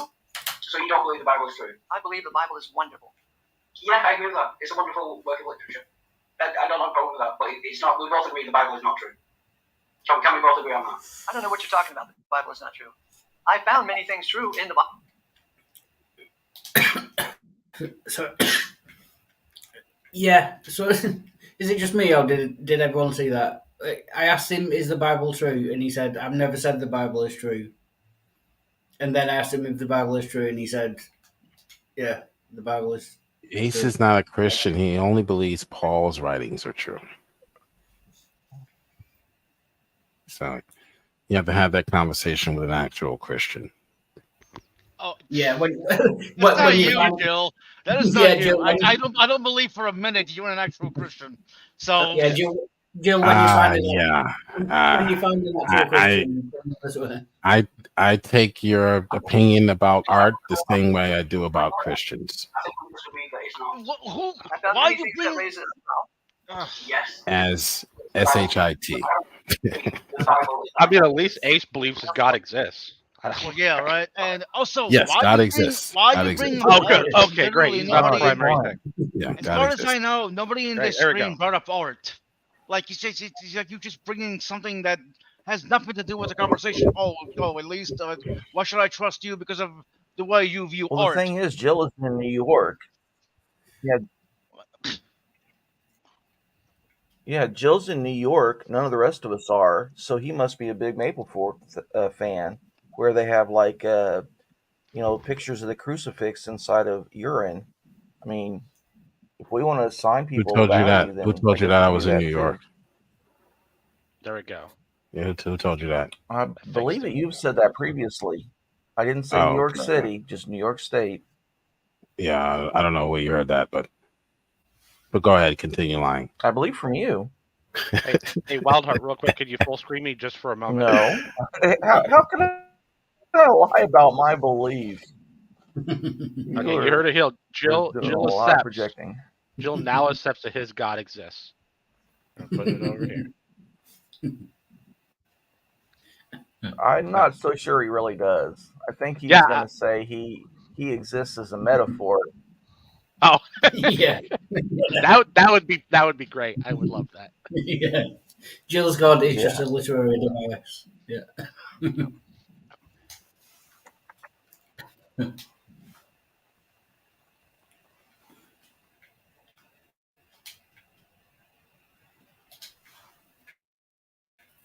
but it's not. I found many things that raise an eyebrow. Yes, but is the Bible true? Can we agree that the Bible is not entirely true? I don't care. Okay. I'm going to stick with it. I'm sorry, yes, I don't mean to push it short. But Yeah, apart. Right. So we've had. He never said the Bible was true. Then he said the Bible is true. Then he says that he doesn't care whether the Bible's true or not. Yeah, and he said that the Shit, Bible fair enough. contains some truths. Yeah. Right. I think that'll do for the. There is there is another one, but I don't think we've got time to get into that, so I'll stop sharing. Congratulations, Get in. Wildheart. Best argument Congratulations. ever. Yeah. Yes. Just don't There let is it go to another your one. head. Yeah. Oh. But there is another one where Bill said that God is love, and I pointed out that love does not keep a record of wrongs according to the Bible, and God does keep a record of wrongs because He judges people. So I've God got cannot. his love. So I've got his love. Does that mean he's also lost? Or are love and lust different?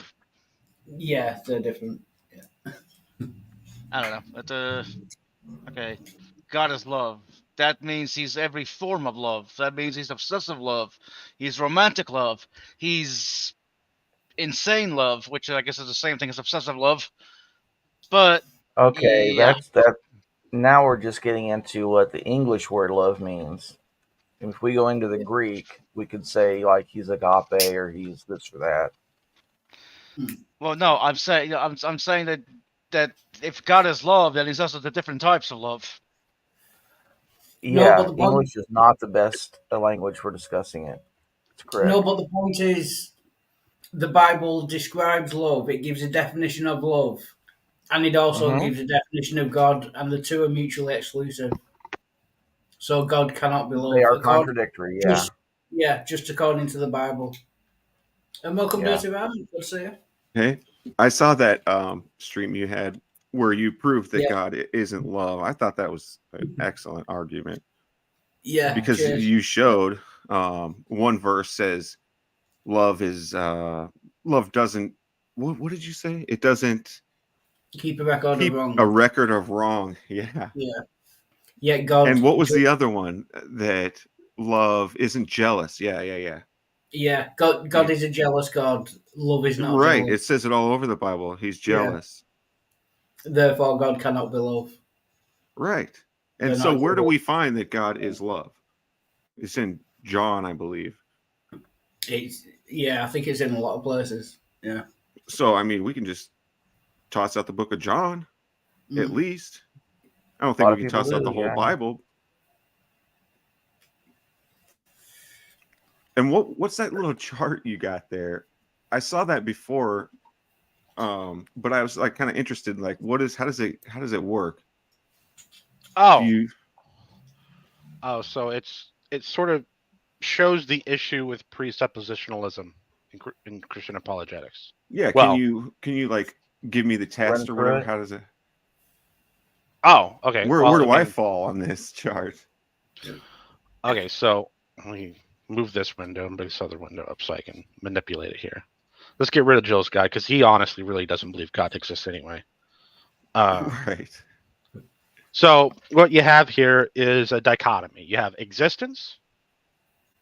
Let me use God here as a pointer. You have existence, and existence is everything. If you know philosophy, you can call it like the monad. If you want to look up what the monad is at some point, or the Mariological sum, kind of just means it's also everything. Or reality, right? It's interchangeable with the word reality. Reality is all real things. Existence is all existent things. All interchangeable. That's what this is. It's all physical things, all non-physical things, all physical places, all non-physical places, all wheres, all beings, all worlds, all actuality. That's existence. There's little separations here. If you want to get more specific, physical, non-physical, both, and then special. I had to put special in here for Jill one time because Jill didn't understand that there isn't a third option to A and not A. And then there's non-existence. Nothing, no place, nowhere. No things, no places, no wheres, no beings, no worlds, no actuality. Right? So do you believe in a God or God? Yes. Like, do you think he is the primary thing in that everything else relies on him?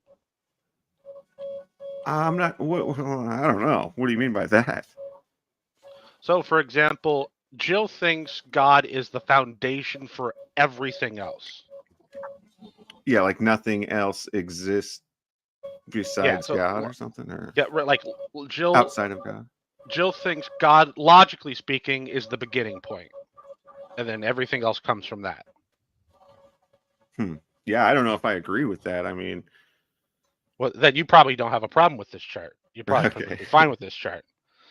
So, like, then the question is, where is God at to you? He's physical to me, in my opinion. Oh, he's physical. Is there any part of him that's not physical? Like, could he be both? Well, I mean, if thoughts are considered non-physical, or if thoughts and ideas, I mean, I think he produces ideas and thoughts and things like that. I mean, they are physical because they have it in reality, but they're not. But ahead, this sorry. this chart's it's kind of all up to the person doing the chart, right? If you think there are physical things, that's fine. It's not really supposed to be judging whether there are physical things or not. If you think thoughts are non-physical, and you think part of God is thoughts, then he would be partially non-physical. Okay. All right, so we put them in both. That's it. Physical. Yeah. Okay. Yeah. I mean, yeah, I'm not sure if I agree Is with. that Morse code? What the hell is that? Sorry, it's my helicopter. I'll turn the volume down. Yes, That's Jesse, fine. I'll- It sounded like Morse code. No, it's issue a people- radar lock-on alert. See, the issue that people like Jill have is they want to say God is logically the beginning point, which means there was a logical point in which there wasn't existence.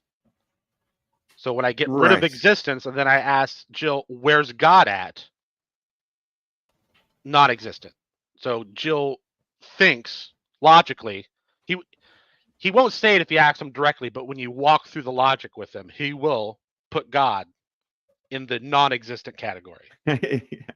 In that little box, you had to create a box within non-existence for him to Yeah. place God into. Yeah, because technically, nothing logically, nothing can be in here. Right? Right. Existence doesn't have things, but Jill likes to put God in there because Jill can't possibly have God be in existence, because that would mean existence logically comes first, and then God comes logically.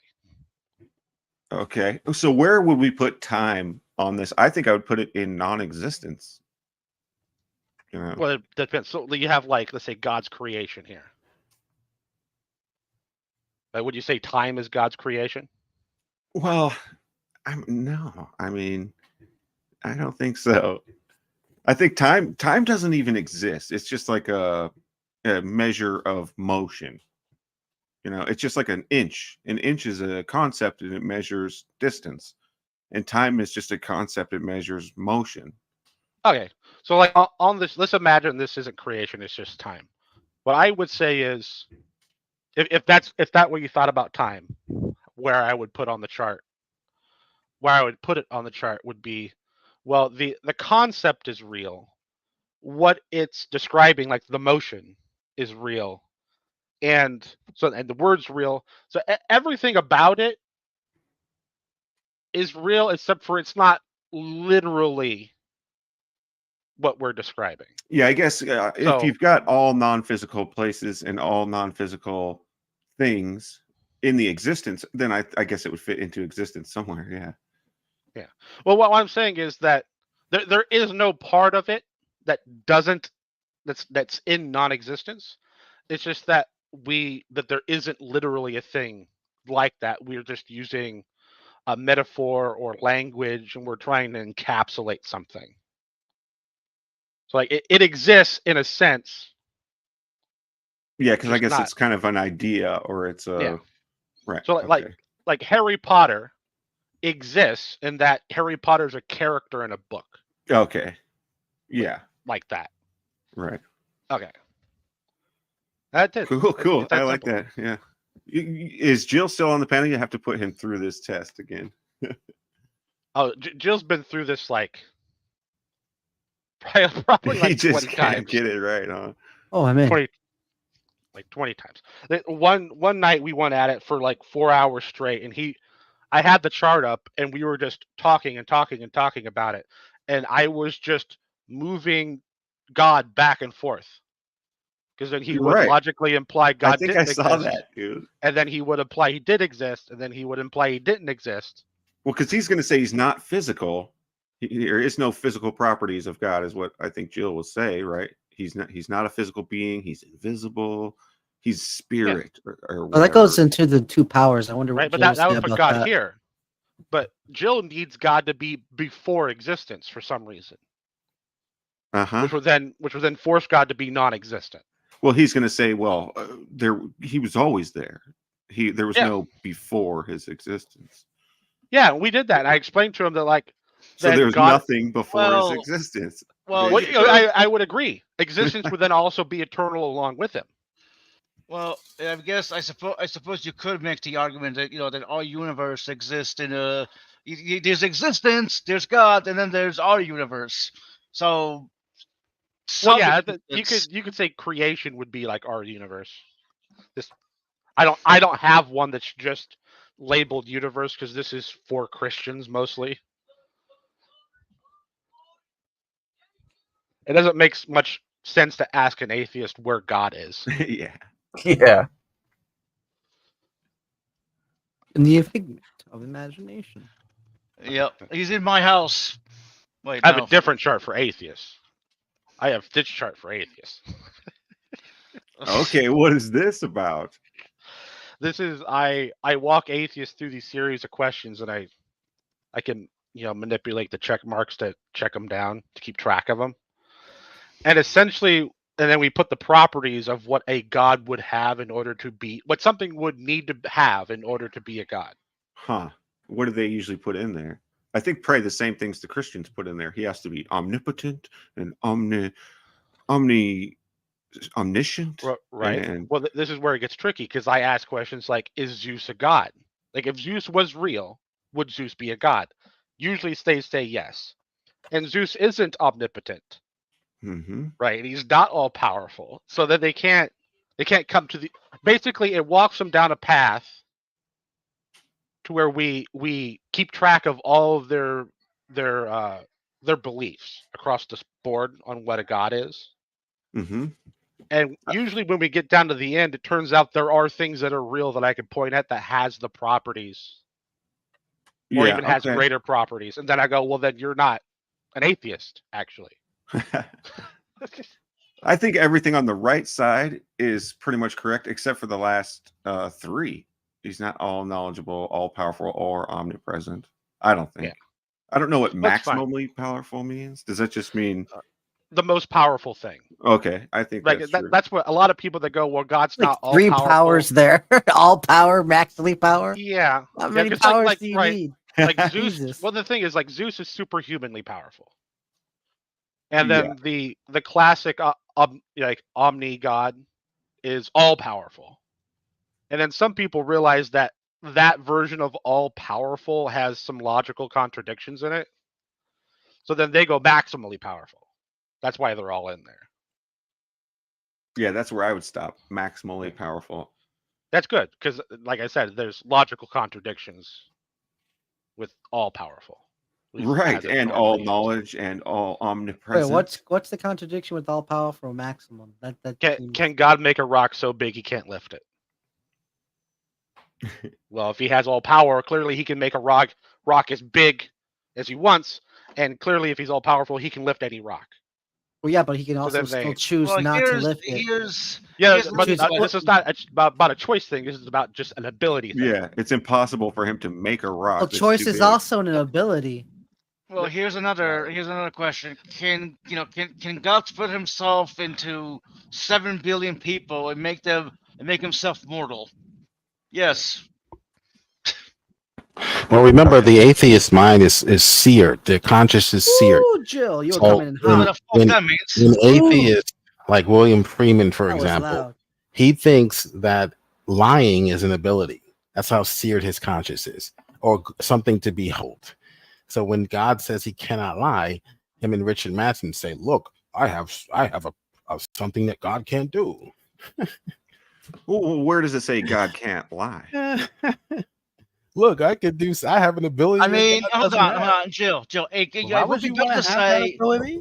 it would be better to say that God has the ability, but he chooses not to Yeah, use that- it. No, Yeah, I no, agree with that. Yeah. right. Well, Because isn't he that the same cannot thing? lie. Oh, I'm sorry. Like, No, never mind. for his precept argument, Gil has to say that God isn't capable of it because it goes against his nature. And so if he could Huh. lie, even theoretically, but never does, then he's got a problem. He cannot lie. Yeah, he lied to Abraham when he He said, lied to "Go Abraham. sacrifice your son," and then he said, "Oh wait, we don't do that around It's here." dirty. We don't do that. He around was here. deceiving him. Dirty. The He was Leviathan. just playing tricks on his Oh, toys. sir, He are you can't still, lie, he are can't you tell a still lie. toting that meme that I crushed on my channel months ago? Are you still toting that? Joe, It's I just- watched your video. Your whole Yeah, you retort came. was, You came on my video because unlike your comrades, although I that's don't not the one I'm mind. talking about. I don't need to be afraid of challenge or for someone that disagrees with me. I don't need to hide and block and mute and do all the things that your comrades do, which reveals Whatever, that I your don't do them, arguments so are I'm not not, I sound. don't know why you're bringing it up to me. Oh yeah, I know. You Well, kind I of mean, you his whole muted retort. me before, so. Oh yeah, well, My his whole whole retort- retort was he didn't like that I used the word existence. Sorry, that's not my retort. My retort. Yeah, I watched your video. That's what it Sure. was. Well, you yeah, that complained wasn't about it the- for 2 hours and then let a Okay, bunch of other sure. people in. My retort was that existence is a state of being. It is not an ontological thing that something can go inside of. That destroys your entire meme, which is why you can't use it on me. Your try whole using it argument on is I someone don't else. like the definition you're using. Wah. So try using it on someone else. Yeah, I 'cause your already said we can definition call of it the existence place. Doesn't work on me. I already So said we try can that call on it the some place. unsuspecting Christian. We could call okay? it reality. But we anyway, can call it the monad. Dirty. You can call it a bunch of things, Jill. The definition doesn't change. Dirty. Yeah, you changed the definition from No, the definition on the Google. definition never you changed the changes. definition. You're- You have a you just new don't- definition of existence, an ontological being, which you cannot prove exists.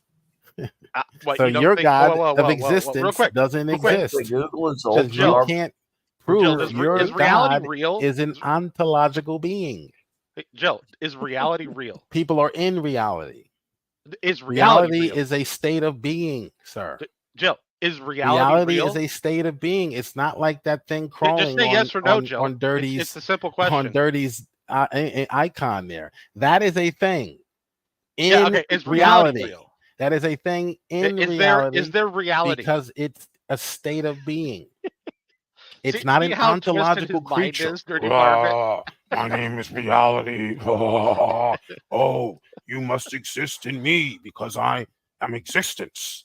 So I didn't you must ask that fit question inside right of now. my circle because if you Was that Jill? Yeah. I'm just putting was- backstage. But Jill, I'll let you back. Just answer Sir's question. It's a simple yes or no, please. There we go. Is there reality, Jill? Oh, he's going to go sulk for a little while now. Hello, darkness, my old friend. Well, clearly he didn't listen to the host of the live stream. Telling him to actually answer the question. I mean, he muted afterwards. I know he heard it. It's fine. I'm just going to put this back up here. You're muted, Jill, if you don't. I'll He put knows. Jill's God, Okay. back up here, and we'll just slide it back over in existence because Jill doesn't want God to be in a box, so we're putting him in a diamond. Is that what that's But isn't for? that the same thing? Yeah, Yeah. diamonds. That's just- what you're it's just a missing, box. Varmint, is there's only a version literally. of this chart before this one where he was complaining that it was a box. So then I just quickly took it into Paint and edited a circle around it. And like, okay, now we're in a circle. Like he doesn't actually understand the logic. Yeah, it's pretty pedantic. He thinks complaining that I'm using the sound existence is a retort.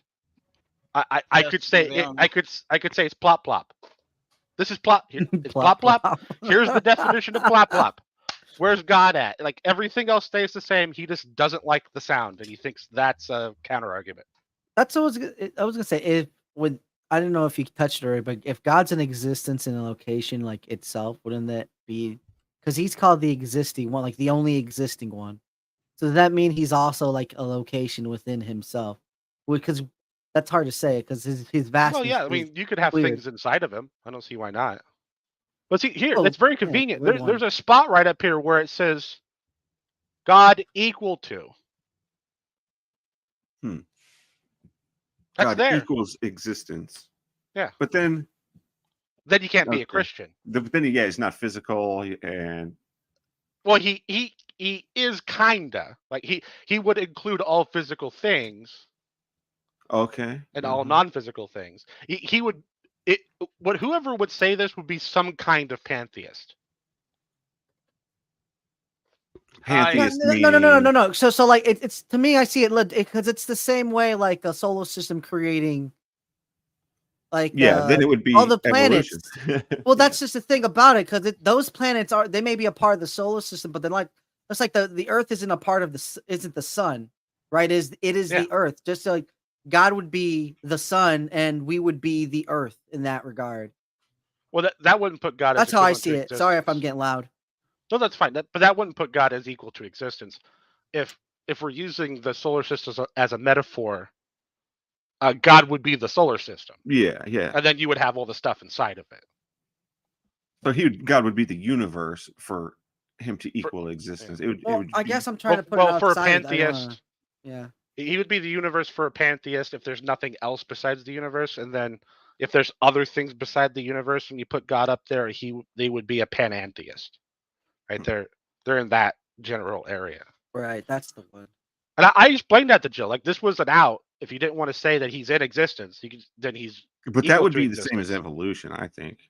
They pretty much believe like the universe, that's the God, you know, time Well, or yeah. whatever. I guess I don't know. Like there are people who are pantheists who then also claim to be a kind of Christian. So they're like pantheist plus Jesus.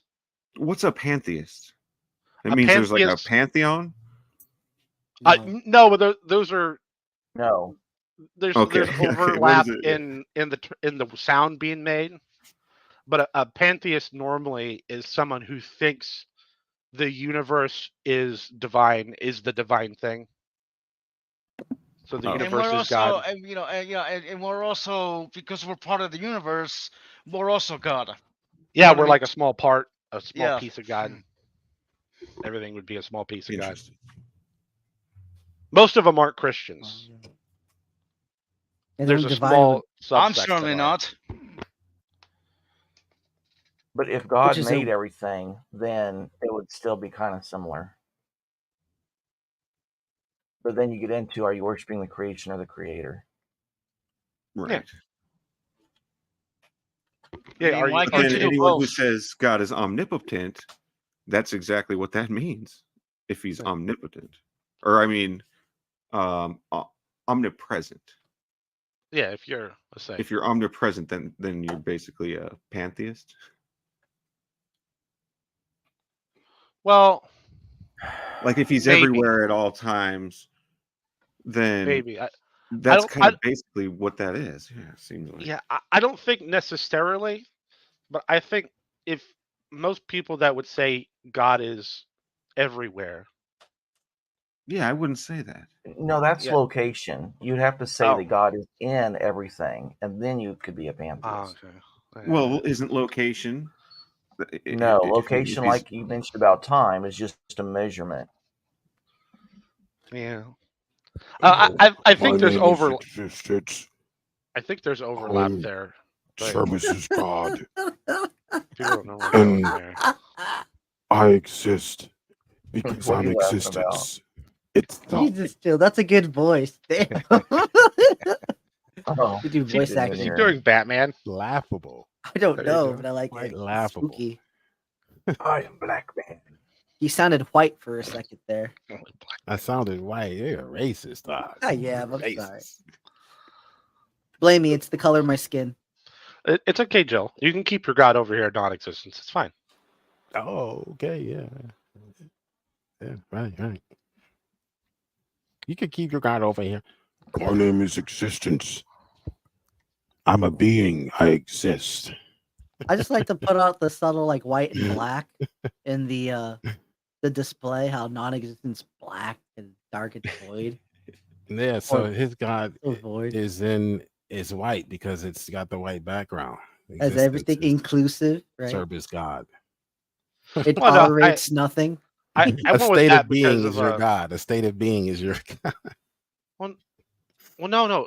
Existence would be a thing, and then things that Yeah, would have I the know state in of your being. world, in your world, existence is a thing, and in the real world, it isn't. It's just a state of being. Well, okay. Well, It's tell me. describing something that Well, does tell exist. me. Is there reality? Is there reality? Yeah. Is there a reality? Reality is a state of being. Things are real. Is that a no? Is there no Things reality? are real. There are real numbers, and then there are imaginary Oh, okay, numbers. okay, great, Those are but- state of beings. Great. Is there Yeah. reality? Is there a reality? Of course. Of Okay. course. There's Then our you just reality. defeated your own yeah. argument. Yeah. Yeah. Well, these are what's state Jill of beings. arguing? They're not ontological things that Yeah, you he's- pour other things into. That's your mistake. That's why your meme doesn't work on me. but keep Yeah, having yeah. fun with it You, with you're other just using Christians. it. You're not using. You're not using. So the you're same immune to definition I am? logic? I'm immune to this logic. Yeah, where existence is a Yes. thing. Sheldon's Existence is immune a to state logic. of being. Jesus. It's So it's like a describing. It only concept. can describe a thing. Jill, you Well, understand that when I existence use isn't a That's physical what the thing. definition is. Exactly. Thank you. Even Dirty understands it. Well, Your I'm- logic is I'm- illogical, and you want us to hold to your illogical thinking. you're literally using a fallacy repeatedly, and I don't know how you Existence. don't see it. Yeah, let's look it up. Here, let me look it up. Existence, Look it up wherever you want.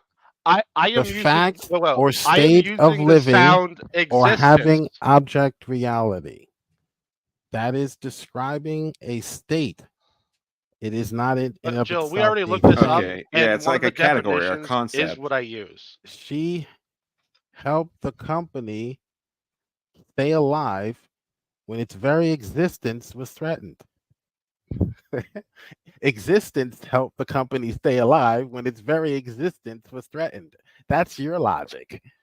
Okay, Can you you just can you real quick? come up with a new rules Jill, that doesn't Jill, work? Are you using Can Google you come right up now with to the look new up a rules that definition? you're like the Democrat?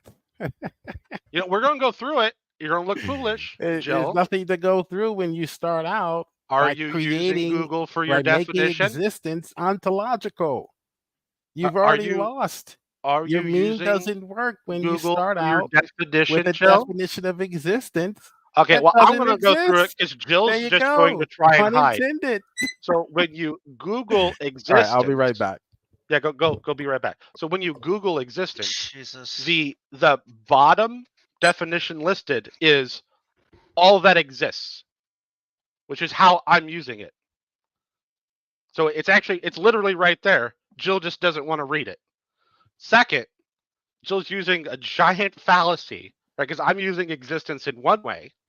And honestly, I can give it any definition I want as long as I give you the definition so you know what it means. And then And you're Jill's consistent, trying to Jill's trying to then impose a different definition, equivocate between the two, Yes. and then tell me I'm wrong. Yep. Yeah. Logical fallacies everywhere. I just and wonder, dishonesty. can we put this all non-physical places into the category of existence, though, in all non-physical things? Is there a such thing as a non-physical thing? Technically, you have concept. virtual realities and virtual But- spaces. There's another word Concept for would be it, non-physical. but yeah, Just real quick, there might not be, right? I'm not trying to assert there is. I just have the areas here so that when I talk to a Christian that thinks there are non-physical things and non-physical Right. Okay. places, Okay. so that they can be included. Right. Right? Okay. I used to have little black boxes that would like fill in the stuff that they didn't want. Yeah. but Yeah. that I think I would. It was just kind of a waste of time. I might take all non-physical places out of existence and just put those in non-existence. Yeah. Because they're non-physical. I think everything is physical. Everything in existence is physical. I guess there are thoughts and concepts in existence. I don't know how I would reconcile this. I don't know how I would put the chart for myself. I mean, do they exist though? Does time exist? It's a concept. are the So that you might know. be that might be the only thing about it that exists is that it's a concept. Does being a concept make it exist though? I mean, Well, only as a concept. It wouldn't make it anything else.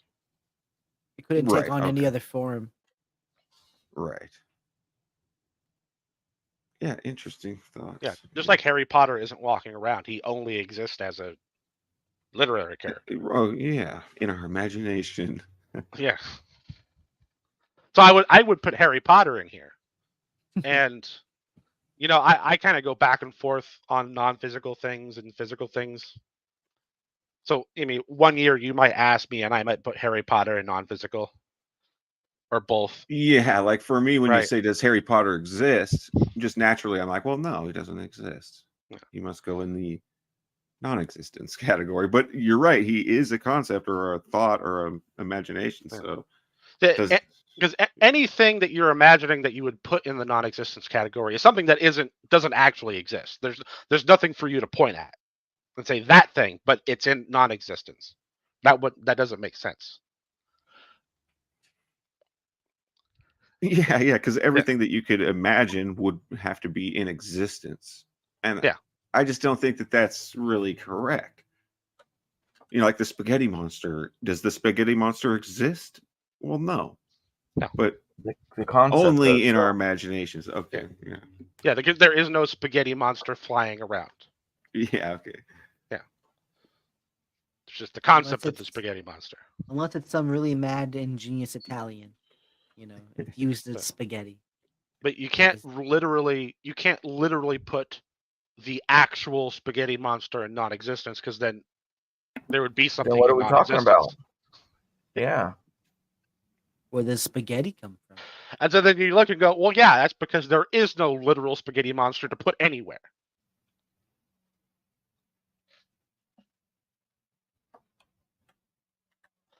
Like, Yeah, I agree with that. Like it's a little deceptive, but it's really only here for preceptors. This is So what the what- chart should look like. Okay, Nothing can logically actually go over there. right. Nothing like- can actually go over there, right? So it's Yeah. you need it on the chart. It's only there so Jill can. Well, Jill's going to tell you that God can do all things, can do anything he wants, but he can't lie. He's incapable of lying. I want to know how that works. I mean, I think there's one I always bring up. I think it's a much better case for God lying. He would just say it's inconsistent with his nature. But like when there's the two different sets of commandments, and God says they will be exactly the same, and then you can literally just look at them and they're not. You talking about the Ten Commandments? Well, there's other commandments besides the 10, but yeah, it's that story. Like, remember, Yeah, there's he two breaks different sets of 10 Commandments. Yeah. Yeah, he breaks the first set, but they're recorded, so you know what's on them in the story. Right, and then he Yeah. gets the second set, and then you can compare those two, and they're not the same. They're completely different. I don't even Yeah. think Jill knows that. And I've brought it up to him before, and he had a big hissy fit. Yeah, there's two different sets of 10 Commandments. One in Exodus 22 and the other one in Exodus 35. Yeah. After I he mean, one- breaks. Also one Deuteronomy, I literally- believe. The Well, yeah, second one, in the second Deuteronomy one also. literally demands that you give up your firstborn. Yeah, I know, dude. Like, these are not the same things, and God says they would be the same things. So he lied. It says they were the exact same as they were before, and then he writes them out and lists them 10, and they're totally different. Yeah, there's only two possibilities. God lied, or that thing that he was talking to wasn't God. Or some crooked priest added a bunch of stuff into the book of Exodus after it was already written. That's true. Or the Bible's wrong. That's you're right. That's the third option. Yeah. I know there's different scholars, or not scholars is the word, scribes, that are at play with each other there in the text. So it's not just one scribing taking place. There's two scribes penning what's happening. It's kind of like the same thing we see in the New Testament with Matthew, Mark, Luke, and John about the story of Christ. It's two different perspectives on the same take. Now, I often wonder about, like, with the laws in the firstborn, if that's something that's only supposed to be read to the children of Levi who were involved in temple services, and then while the rest were for the laymen and the commoner, but for those who were in the priesthood. But then they should have they're said, this is only for the Levites. Well, if you bear with me, if this was something that was hidden from the common people and they had their own copy, and then later on they found it, oh, well, we Right, must I do see. it, like, because it was lost after some time, so they can't we must all do this, right? Because it was lost for a period of time, so it can't. It's fair. I think it's fair to say that it may have happened, but I 1%, I guess it's fair. Yeah, like that's a story in the Bible, right? Where it became lost. And then Josiah found a copy of Deuteronomy in the temple, and then they followed it. Or something like that.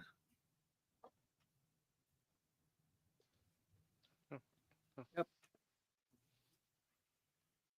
We know historically it was lost after the Romans caused the diaspora. Like in That it- 70 AD, you mean? 70. It would Or so? it would have been like right after Jesus would have died. Not like, a couple decades. So that's about right. I have to look it up again. It's when they destroyed the second temple. Yeah, okay. Yeah. And then When they became. Oh, sorry. Yeah, Well, that would then be the- the destruction of the temple, 70 AD. then the Old Testament was reconstructed by memory. Yeah. Really? You think Yeah. so? Yeah, that's what the Masoretic texts are. They're reconstructed by memory over like 700 years. Huh. So you're saying the earliest Bible manuscripts we have is after the temple destruction and Well, all we that? got like little bits and pieces, right? But we Okay. don't have a whole version from before the destruction of the second temple. Yeah, I find it pretty weird that the scribes would copy the text and then throw away the old copies. I mean, that alone. Well, because the old copiers back in the day would be all worn out, and it's like having a note Yeah. always folded in your paper. It's gonna get worn the more you use it, and Yeah, so but the newer they- copy is like a brand new copy. It's like getting a new book. But common sense would demand that they would write it on lead or something like or on iron with a stylus, so that But they it's did have the preserved forever. Septuagint, as well as Was the that Masoretic. written on copper or lead or some sort I of forgot. metal? I think it's a stone. Mhm. Okay, on No, I'm thinking of stone. something else. Yeah, I mean, even common sense would demand that you write it on stone or on lead or copper, I so think that I'm it would thinking of last something else. forever. I mean, The Septuagint's actually evidence that the Masoretic text isn't a perfect recreation, because the Masoretic text that we have is older than the Septuagint that we have. in the Masoretic, that's a Hebrew, right? And the Yeah, Septuagint that's is the Old Greek. Testament. Yeah, Okay. Masoretic's the rabbis' writings. yeah, it's what the Passed rabbis down. wrote. And the Septuagint is the Greek translation of that. Is the or Greek. something? And the Okay. Septuagint we have is newer than the Masoretic text, but we know for a fact that it's copied from a older version of the Old Testament. And they don't An older they don't match up version perfectly. than the Masoretic, you're saying? Yeah. Okay.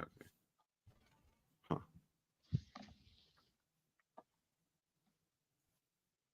Yeah, that's interesting stuff, man. And you know what's even weirder? The First Temple Judaism was polytheistic. Yeah. And we don't know hardly anything about it other than it was polytheistic. There's Oh, you mean First Temple Judaism? First Temple. Yeah. It's Well, I not mean, it monotheistic. describes it as polytheistic in the Oh, Bible too. Baal. Yeah. Baal, yeah, and all that. They worshipped all kinds of pagan gods. They're worshiping in the high places instead of just the Temple of Jerusalem. Uh-huh. Yeah, so I just think that a bunch of scribes added a bunch of lies into the book of Genesis. Sorry. Well, go ahead. No, I didn't mean to cut you off. Go ahead. I was just saying, I think a bunch of scribes added a bunch of lies in the book of Genesis. Like they already had the pre-existing texts, and then they said, well, let's adopt animal sacrifice from the Canaanites and just add it into the book of Genesis so everybody thinks that it's legit, That's how I think it happened. Oh, probably. Everyone was doing it, so it was cool. Yeah. Yeah. Exactly. And that explains Well- how to fix the Bible. All you got to do is remove all that blood sacrifice stuff, Yes. and then you'll be left with the original sacred text. But you can't. I like Sure you can. some You of the can't- you can't- sacrifices. A lot You of like some Christians. of them? A lot of Christians will have issues with it because that whole thing, that's like the rhyming with Jesus. That's the rhyming part with Jesus. Yeah, I know. It's ridiculous. I would say some of the sacrifices are also polemic against other deities and gods because, like most ancient deities and gods, they took on animalistic form. For example, you have one of the goat gods in Egypt that later became Pan, or Pan derives from this goat god, the satyr, also known as the common Satan, Behemoth, or Behemoth. What's it called? Yeah, The Behemoth. Baphomet. Behemoth. Baphomet. That's the one. Baphomet. Baphomet. No. That's the one. Baphomet's pretty much is this the pan deity, and it took on the same form of a lamb. Which again, if to sacrifice a lamb in Egypt was, you couldn't do it because it's literally a god in the form of a lamb, and so when the Israelites were like, "Hey, we need to go sacrifice this goat, this goat because we need to worship our god."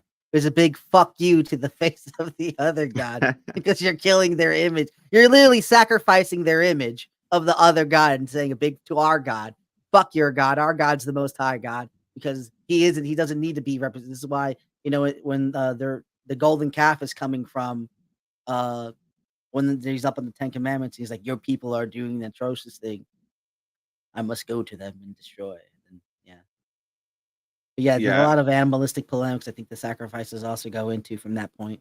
Yeah, it doesn't convince me though. I don't think that God would command them to sacrifice a lamb to begin with, and then spread the blood on the doorpost so that he can tell the difference between Egyptians and Jews when he goes to kill all the firstborn. It's like, it doesn't make sense to me. I don't think that happened. It's about obedience at that point. You prove that you love God, you're with God, and you're on God's side, and you're not a filthy fucking person who. Yeah, but he can read the heart. Betray the Lord.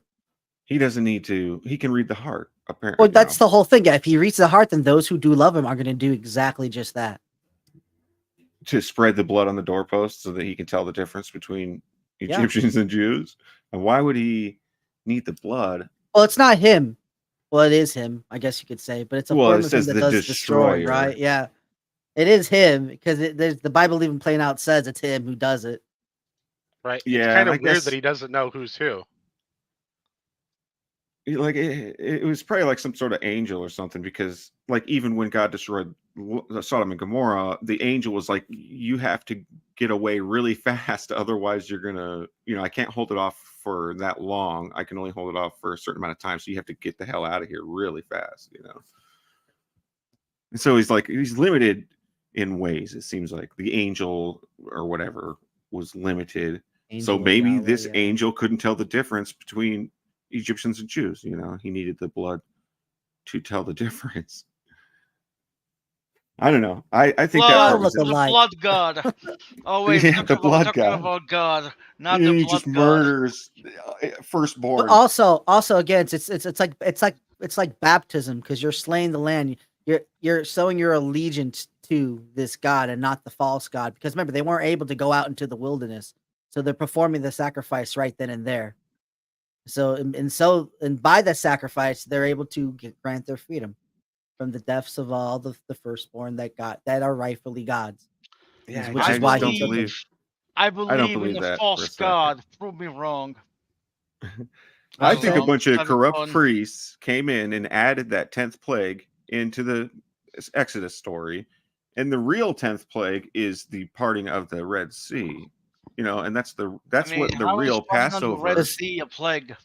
There's technically more than 10 because it came plagues. back and killed all the Egyptians when it came back. Well, I mean that's not really a plague, right? You do. Well, the 10th miracle.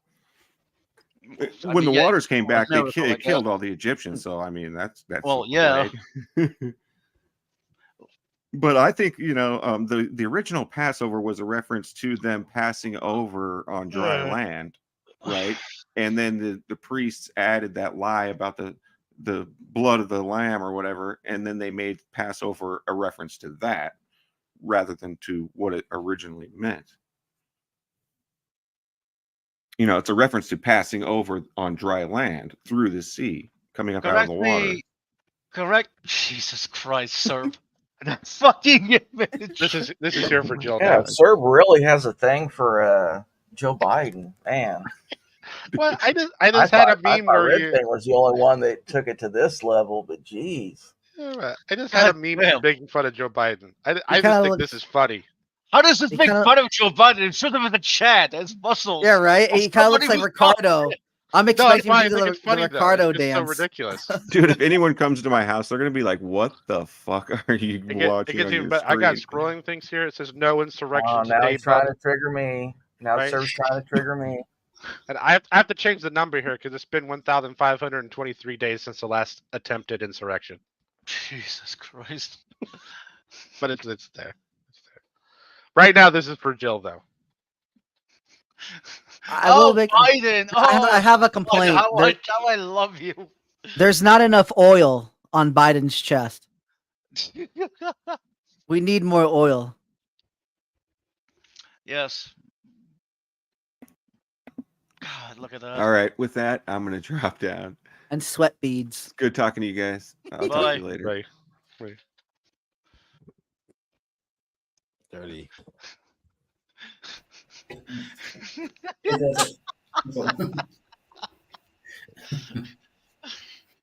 God, the Jill, amount of testosterone that image showed. you should go back to Google when you typed existence to look up the definition and go to the bottom definition and read it. The bottom definition? Yeah. You use Don't say Serb is right. Bottom definition.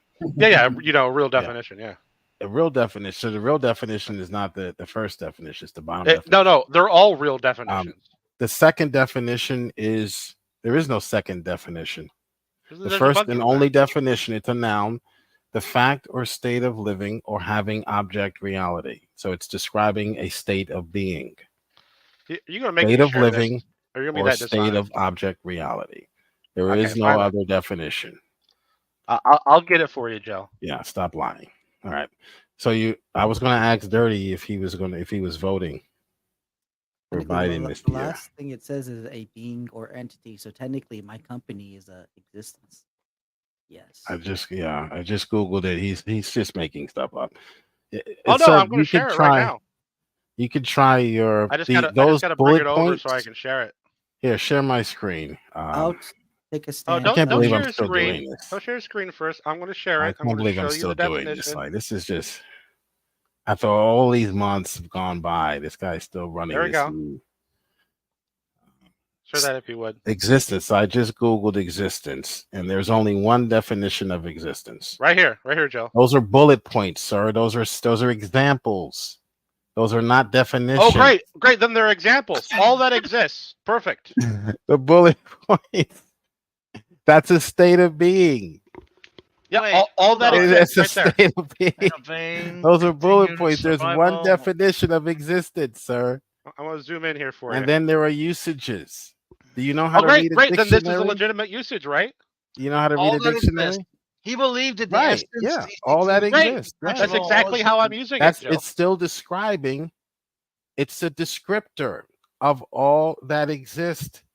We could say that existence Right here. includes Here's the example. is He describing believes in the all that essential exists. unity of all existence, Right. as in right. all that exists. That's not a definition, sir. The definition that's is literally the the fact definition or right there, state Joe. of Fucking living. God, you are retarded. Man, Joe, this is the first sad. definition listed. This is sad. There's only one definition, sir. Learn how Nope. to read a There's dictionary. another one. That's There's not a another one. definition, sir. That's There's a bullet another one. point. Here's A another dex- one. a de- And here's an Webster has archaic one. definitions Okay. that actually Serb, says one or Serb, two, I not recommend- bullet points. He I doesn't know how to recommend read a not- dictionary. Hold on a ladies and sec. gentlemen. I I'll be right recommend. back. It's got to Okay, whatever. Sure, get the fuck out of here. I Oh, recommend gosh. you recommend using a Merriam-Webster or something else rather than Google because this motherfucker is just gonna say it's not the definition. Well, So, no, yeah, he can just be stupid on camera. That's right. Google uses Oxford. It's right here.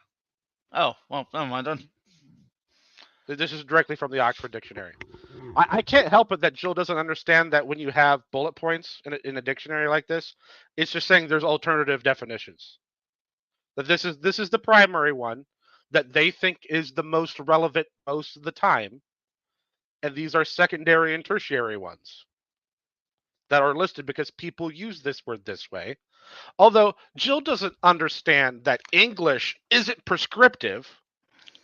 It's descriptive, so you can mean- literally make any definition you want. Jill doesn't understand many things, I would say. Which which water is wet, I guess. And it's really weird that like even let's just say Jill's right about the bullet points. He's not. Well, let's just say he is. That this is just an example of what this means. Well, then that means how I'm using it is still correct. Like, he's defeating himself. He's too dumb to realize it. All right. I don't know that.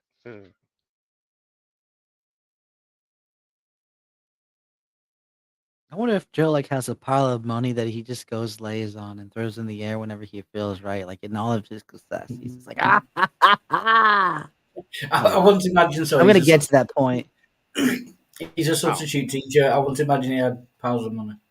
I found this on philosophy.com. Okay, this is what Serb thinks he's not fooling anyone that actually knows this stuff. He claims to be an expert in logic. That there's different ways to describe existence. First order theory. Honey, I don't think. I don't think. Okay, I'll be right back. I'll be right back. Okay, you'll be right back. Yeah. First order theories understand existence as property of individuals. That's first order theory. That's the first order of things. Okay? So if you want to come up with something else besides that, go right ahead. We're just going to laugh at you. First order theory understands existence as a property of individuals. Some first order theories see it as a property of all individuals, while others hold that there are some individuals that do not exist. Okay, so what? Second order theory holds that existence is a second order property. That is a property of properties. Okay, existence is not a thing. It is not something you put on or you can put something into. Okay, so your meme fails, Serb. I don't know where you're getting this notion from. You found some obscure website where you're defining existence as a thing. Yeah, it was the same place you got it from. What do you mean? And you're that Google didn't define it as a thing. No, I did. It just said all things that exist. That's not defining it. It's using it. It's using all it. things It's that a exist. usage. That's the definition. It's not a definition. That's a usage. If I said that, what's the difference, Jill? Jill, what's the difference? I'm not saying that the cow exists, even though cows do exist. If I say I'm milking the cow, or all cows have milk, that's not a statement. You're just fumbling, Joe. What's the difference between a definition and a usage? Okay, so before he answers that, I'd like before he answers. No, you didn't. Existence is a description of something. It is a property of something. It can be. Cow has milk. That's a property. The Bulls cow have a different type of milk. Okay. That's a property of the cow. This time, I like to Existence is a second order property. That is a property of properties. Or is a first order theory. I get that you don't like it. Look up the monad. Look up monad. Okay. Oh, look up monad. Yeah. So he found if you want a logical term, look monad. Some obscure philosopher who wants to now come up with his own theory of existence. I am trying not to be rude and just leave and say I'm leaving. You're a joke, man. Just give it up. Well, first off, the monad is not but that's not going to work on anyone that has any. Go midnight. Go on. Okay, Wildheart, thank you for having me on, but I'm going to take my leave now because Jill is giving me a headache. Yeah, he did that to me about 2 hours ago. Thank you for having me. I do that. I do that to some people. Yeah. Yeah, well, at least you admit you give people headaches. At least you know you have a mind now. You're not that dumb if you can have a headache, right? Cheers, man. Oh, he didn't hear that. I was hoping you'd laugh and say "fuck you, Todd." Hopefully, he says it in the side chat.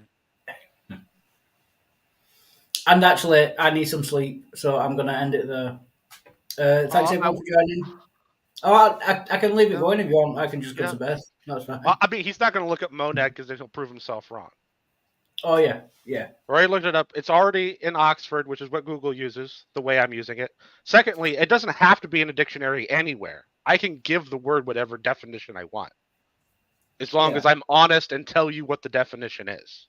Yeah, still means the same. So the whole entire, but I don't like it that you use it that way. These other people don't use it that way. I don't use it that way. So you're wrong. It doesn't work. It's just whining. So it's based off of Pythagorean unit, which means unit, which is basic or original substance. It's a foundational indivisible thing that has no parts. Yes. Yeah, the monad. Yeah. Is that what you're reading? The monad. Yeah. Sorry, yeah. In philosophy, a monad is a basic or original substance. It is a fundamental indivisible thing that has no parts. Yeah. Any part you identify of the monad is just arbitrary. If you're in the stream, I'm going to go. Catch you later, Wildheart, everybody. Cheers, man. Yep. Yeah, thanks for All right. joining. Yeah, I'm ending the stream now. I'm going to get some sleep. Thanks everyone for joining. Thanks everyone for watching. That is all. Get in. I almost won 9. Oh, did. Depends. Cheers, everyone. Yeah.